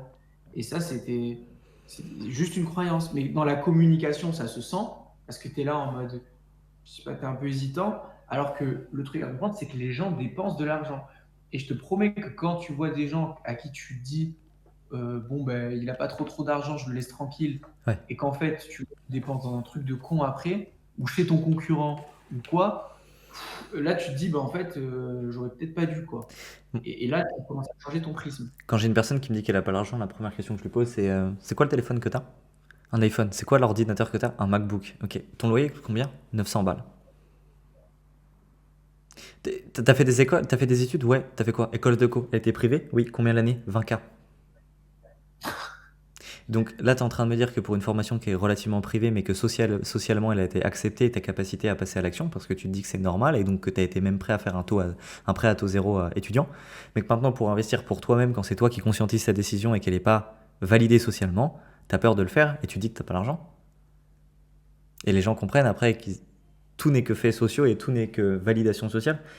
Il y a un truc qui est... c'est pour ça que c'est si dur d'ailleurs de vendre en B2C en particulier. C'est parce qu'aujourd'hui, les formations en ligne, c'est vu comme quelque chose de mauvais. Pas forcément dans la tête de la personne, mais socialement. Donc elle se dit, putain, si j'achète, comment je vais être identifié socialement? Et vu qu'on est dans un jeu de paraître, la personne qui achète une formation est forcément quelqu'un qui est affilié au milieu du scam et de l'arnaque. Et Ouais. tout le travail d'ailleurs, si vous êtes sur un marché B2C, c'est de vous extraire de cette image formation en ligne, de cette image infoprenariat arnaque, non pas en montrant vos résultats, parce que ça ricoche et les gens seront de mauvaise foi, mais juste en changeant le wording qui a été banni socialement. Le wording banni socialement en B2C, c'est formation en ligne. Dites que vous faites du mentorat, dites que vous êtes un incubateur, dites que vous êtes une école, reprenez les mots validés socialement privés et vous verrez que bizarrement tout passe. Bah, tu prends Mathis Clouet, dans sa com, il dit, j'aide les agences, etc. Ça fait ultra pro, tu vois. Ouais. Genre, le mec, t'as envie de te dire, putain, le mec, accompagne-moi parce que ça a l'air trop bien, ça a l'air super sérieux. Alors que il fait la même chose que beaucoup, c'est mieux dit, c'est la C'est forme. juste du rebranding. Et ouais, et c'est super smart. Mais notre monde est régi par ça, hein. Starbucks vend du café, Nespresso aussi, pourtant t'achètes pas du Nespresso de la même manière que t'achètes un Starbucks. Ouais, ouais, complet. Et donc, c'est important les mots qu'on choisit par rapport à ça, puisque finalement, on va être attribué à une image. Encore une fois, on en revient à ça, hein, tout est une question d'image. Quelle image est-ce que tu t'accordes? Quelle image est-ce que tu accordes aux autres et tout ça? Et en fait, ça va faire une composante d'image à laquelle tu seras attribué, identifié, casé. Donc, c'est ultra important de bien choisir tout ça. Et d'ailleurs, par Donc, définition, une personne qui ne parle pas trop et qui n'en dit pas trop sur lui est une personne qui ne prend pas trop de risques aussi. Et dans la société aujourd'hui, il y a deux types de personnes. Il y a les personnes qui, de toute façon, tout se polarise dans notre vie. Avant, les gens avaient un style plutôt modéré. Tu regardes nos grands-parents ou autres, ils avaient des voitures, mais pas trop de voitures sur la route. Ils aimaient passer du bon temps, mais pas trop de bon temps, parce qu'il y avait le travail. Ils aimaient bien vivre, mais ils faisaient un peu de sport aussi. Bref, les gens étaient modérés. Avec l'accélération et le capitalisme, les gens vont plus vite. Et donc, tu as deux types de personnes. Tu as les gens qui parlent pas de eux, qui sont très discrets, qui ont fait des overdoses de ça. Et tu as les gens qui parlent beaucoup d'eux. Les gens qui parlent beaucoup d'eux, c'est les gens qui réussiront sur les prochaines années, même si c'est pas forcément quelque chose recommandé pour quelqu'un qui est discret. Pourquoi? Parce que c'est des gens qui vont prendre le risque de déplaire. Si tu prends pas le risque de déplaire publiquement, tu prendras pas non plus le risque de plaire aux autres gens. C'est pour ça qu'est né d'ailleurs le personal branding. Si en vente, vous êtes froid et vous faites pas en sorte de coupler le ressenti de la personne avec ce que vous avez ressenti, vous faites pas preuve d'empathie ou que la personne ne vous connaît pas, personne n'achète à plusieurs milliers d'euros sur une personne qu'elle n'admire pas ou ne connaît pas. C'est impossible. Ouais, Tu peux pas espérer que quelqu'un achète ton accompagnement parce que par définition, quand tu fais du service, on n'achète pas ce que tu vends, on achète ce que tu es et ce que tu es devenu grâce à ton propre produit et ton self. Tu peux pas l'espérer si toi t'as pas parlé de toi. Genre, si tu achètes du vide, le mec va acheter du vide, il va pas le faire. ouais, clairement, clairement, clairement. Faut parler de soi, faut se montrer. En fait, faut montrer. En fait, c'est le principe même du livre de Russell Brunson, tu sais, putain, j'ai oublié, .com, je sais plus quoi, putain. Mais en gros, il explique que c'est le parcours du héros. Ouais. C'est le parcours du héros. Les gens veulent voir comment toi tu l'as parcouru, ton cadre, comment est-ce que tu t'y es mené, et ils se sentent inspirés par ça.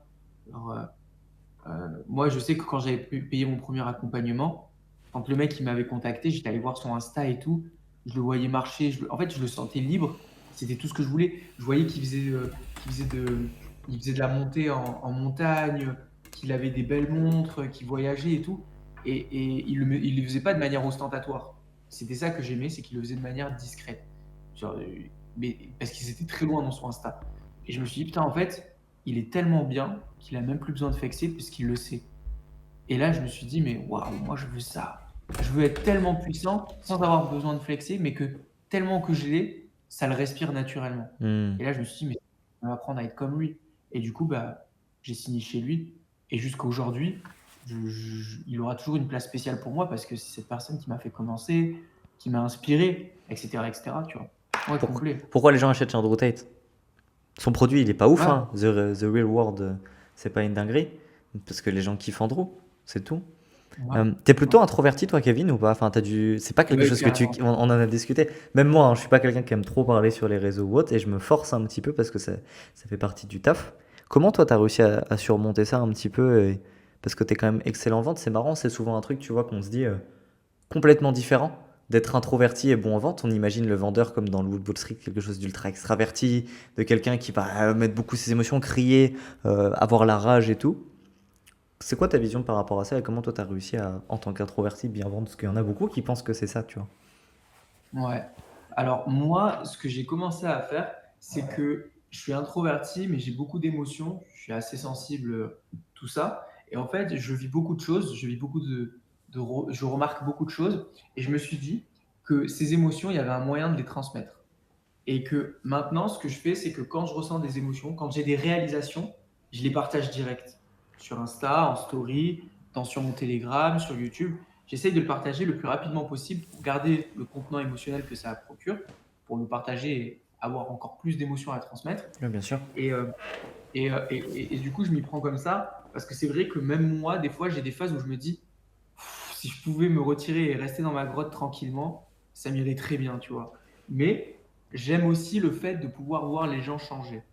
J'aime aussi le fait de pouvoir être celui qui guide ceux qui ont été comme moi et qui n'ont pas eu de backup, qui n'ont pas eu de gens pour les aider. Ça me motive. Et par exemple, tu vois, souvent mes coachés ou quoi, ils me disent, oui, est-ce que tu vas faire des séminaires, tous ces trucs-là? Alors, avec tout le respect, ceux qui le font, je les trouve trop forts et je respecte ça énormément. Dans ma niche, c'est pas primordial. Je m'en passerai un peu quand même, tu vois. Parce que j'apprécie beaucoup le fait de leur parler. Je les aime tous, vraiment. Je vais tous aller les rencontrer un par un pour en faire des podcasts à terme, vraiment, parce qu'ils ont des résultats de fou. Mais faire un gros séminaire tous ensemble, je sais que si on en fait un, je serai le mec qui parlerait probablement le moins, tu vois. Je sais que juste, je les regarderai juste. Et genre vraiment, admettons, on mange ensemble pendant 2 heures au resto. Je les regarderai comme ça, comme un autiste, parce que je m'amuserais à interpréter ce qu'ils se disent, ce qu'ils ressentent. Je me dirais, oh ben t'as vu, lui, il bouge comme ça, du coup, ça veut dire qu'il se ressent comme ça, là. Et ça m'amuserait.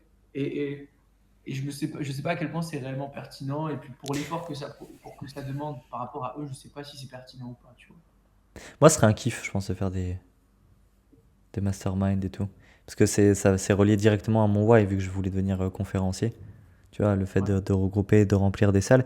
Et en même temps, c'est un truc qui me fait trop chier. Me déplacer ouais, en physique pour parler alors qu'on pourrait le faire en visio. Je pourrais être dans mon appart, au calme, avec ma musique, ma fausse cheminée sur ma télévision. Tu vois, ce genre de truc. Et tu sais qu'à contrario, j'adore faire des conférences. Mes potes, ils savent aussi que j'excelle en conférence. Ils m'invitent tous et j'aime beaucoup les faire. Mais une fois que je fais mes conférences, on ne voit plus. Genre, une fois, c'est-à-dire Ouais, que quand je suis invité sur un truc, par exemple de 2 3 jours, je fais ma conférence, je parle parce que là, je débite. Mais par contre, après, bon, on ne me voit plus trop, sauf si on vient me poser des questions. Et que là, je redébite du coup. Mais sinon, je suis dans mon monde tranquille. J'aime bien observer en fait. ouais, je pense que c'est le propre de l'introverti, c'est intéressant. Mec, on Ouais. arrive au. Ouais, quoi, ça, il y a eu une demi-heure de rush de plus, on doit être à peu près à 1h50, allez, 1h40, 1h45. Est-ce qu'il y a un dernier sujet que tu aimerais qu'on évoque, Kevin? Euh, un dernier sujet. En fait, il y a tellement de choses qu'on pourrait évoquer que j'avoue que j'ai pas On a déjà d'idée. évoqué beaucoup de Est-ce choses en off. ouais. Est-ce que toi, tu aurais une idée de ce que j'aurais pu pouvoir aborder ici? Hum, Tiens, vu que tu as étudié la sociologie pendant un certain temps, ça serait quoi les 3 livres ultra applicables que tu pourrais donner à quelqu'un qui aimerait potentiellement s'améliorer sur ça, en marketing, sociologie, vente ou autre, qui toi t'ont aidé à comprendre les gens, mais surtout bah, sur l'aspect vente, surtout à mieux comprendre la psychologie ou ce genre de choses. Psychologie des foules de Gustave Le Bon. Alors vraiment, il explique tout là-dedans et il est énorme. Il n'est pas forcément très long à lire, mais il est énorme parce qu'il explique tout. Il explique comment fonctionnent les gens. Il explique également comment les gens sont facilement manipulables. Ça va également vous aider, vous, de votre côté, à comprendre comment vous fonctionnez et comment vous pouvez vous faire embarquer.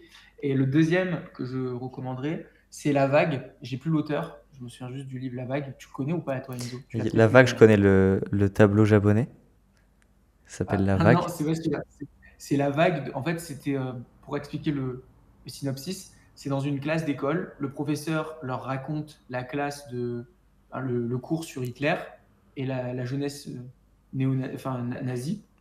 Et Ah, je crois que je l'ai lu. ils se disent tous, mais comment ils ont fait pour se faire embarquer tout ça?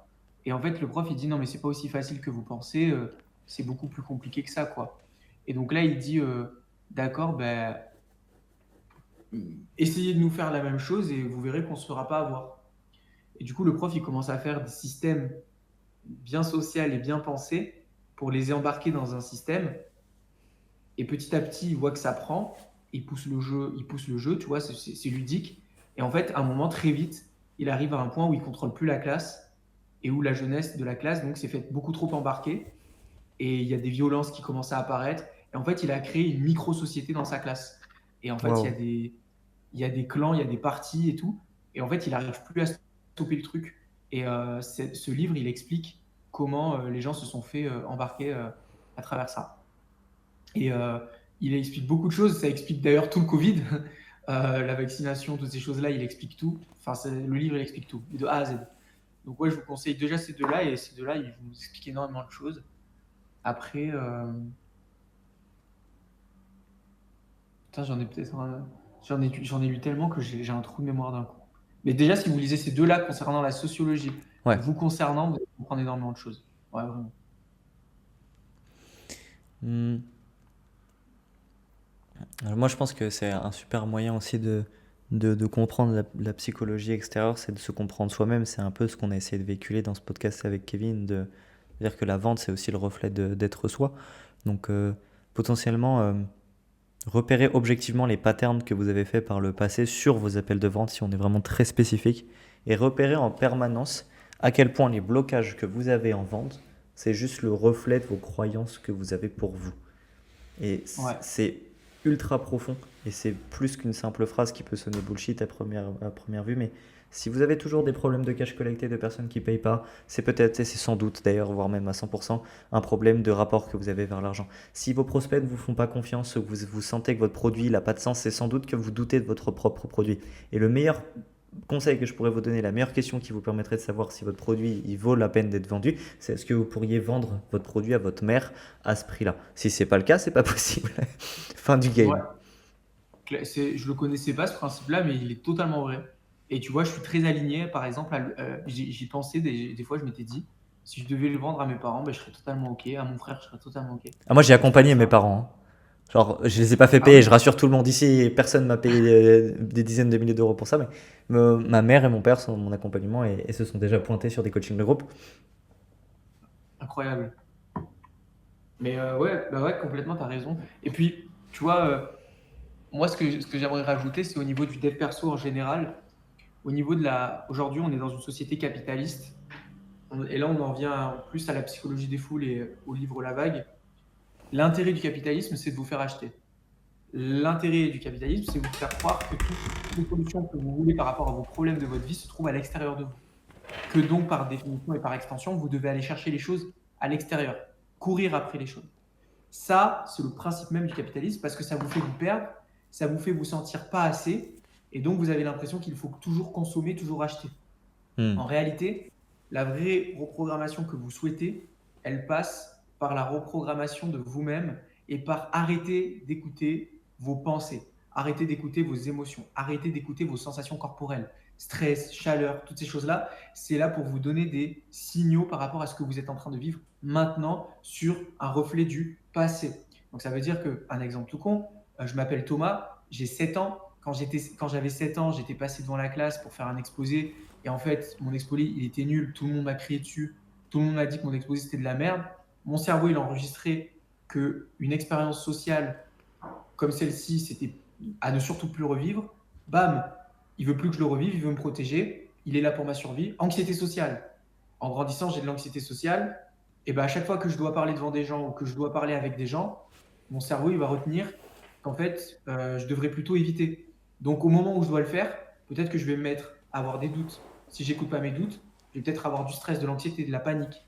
Si Hmm. j'écoute pas ces deux choses, donc les pensées et mes émotions, ben en fait, je vais commencer à transpirer. Je vais commencer à avoir la boule au ventre. Tu vois, des sensations corporelles. Tout ça, c'est ce qu'on appelle votre ego. C'est cet ego que vous devez reparamétrer. Vous ne devez pas le combattre. Vous devez plutôt apprendre à l'écouter et à comprendre ce qu'il veut vous transmettre. Ce qu'il veut vous transmettre, c'est qu'il y a eu un danger auparavant et qu'il veut vous éviter que vous reviviez le même. Une fois que vous le comprenez, vous pouvez le remercier, passer à autre chose et décider d'agir autrement. C'est exactement ce que vous feriez avec un enfant qui s'inquiète. Vos émotions et votre corps à l'intérieur de vous n'est ni plus ni moins qu'un enfant qui s'inquiète pour vous. On revient à la base de l'enfant intérieur. D'accord. Et donc, le rapport qui est par extension de notre génération au business, c'est que, à cause encore une fois du capitalisme qui nous montre tout et n'importe quoi, tout doit être facile, grand, etc., etc. Non. En général, les choses que vous découvrez ne seront pas faciles. Elles seront probablement simples, mais la difficulté sera dans l'implémentation que vous avez à faire. Ensuite, si vous vivez à travers les autres, à travers le regard des autres, à travers les réseaux, vous vivrez un désalignement qui ne vous plaira pas et qui vous provoquera un grand malheur et une superficialité qui vous provoquera aussi votre grand malheur. Donc la sociologie des vendeurs modernes aujourd'hui, c'est de vendre sans se connaître. Donc quand vous allez voir quelqu'un en lui posant des questions ou que vous admirez quelqu'un, demandez-vous, est-ce qu'il a vécu les situations que vous avez vécues? Être à la ramasse financièrement, avoir des difficultés financières, être au pied du mur entre prolonger avec sa meuf parce qu'on n'a plus trop d'argent ou se lancer dans le business et au risque de perdre sa copine.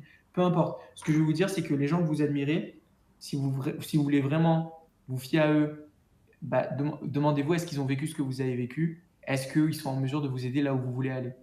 Et donc, c'est vraiment la sociologie des vendeurs modernes, c'est qu'aujourd'hui, tout le monde peut faire tout et n'importe quoi parce que les informations se trouvent partout, mais pas tout le monde peut exceller vraiment dans les choses que l'on vend.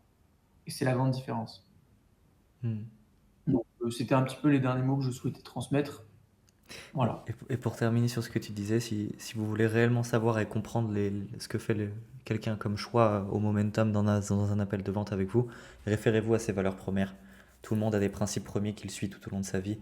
Euh, et vous allez rapidement le voir. Il y en a qui sont plus tournés vers la famille, et donc effectivement, quand ils vont devoir choisir entre l'argent ou la famille, ils choisiront la famille.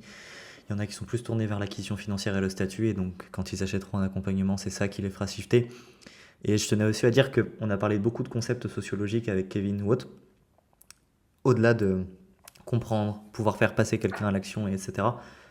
Ces armes-là, encore une fois, c'est comme un couteau, c'est objectif. Vous pouvez les utiliser pour amener les gens dans une bonne direction comme dans une mauvaise.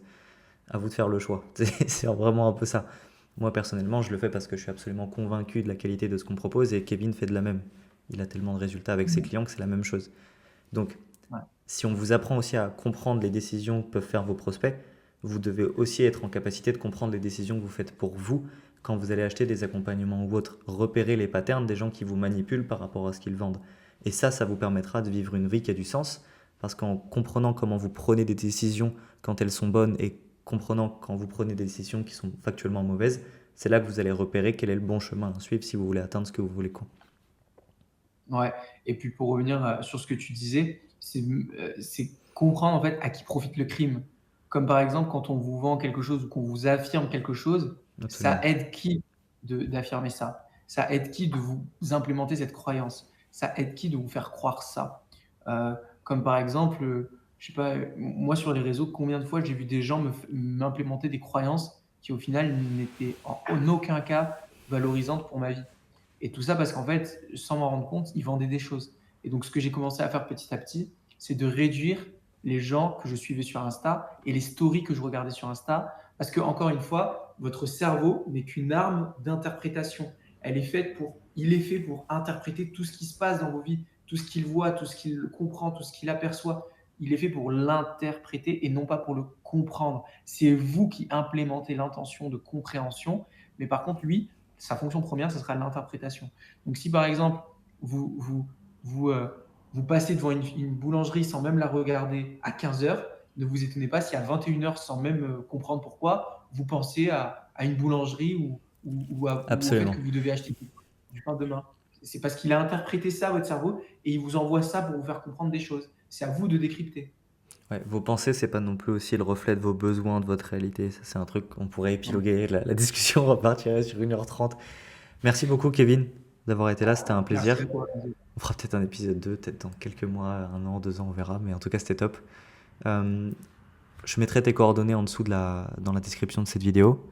En tout cas, aujourd'hui, si vous êtes un homme et que vous avez le sentiment de ne pas réussir à atteindre les objectifs de votre vie, et pour toutes les raisons que Kevin a citées précédemment, c'est la bonne personne pour vous aider. Je mets également mes coordonnées si aujourd'hui, sur les aspects vente et infopreneurial, vous avez quelques problématiques, surtout sur la conversion de vos appels ou de l'acquisition de prospects. Je vous souhaite une excellente journée. Encore une très bonne journée à toi, Kevin. Ciao, ciao. Merci à toi aussi, Hugo. Ciao, ciao.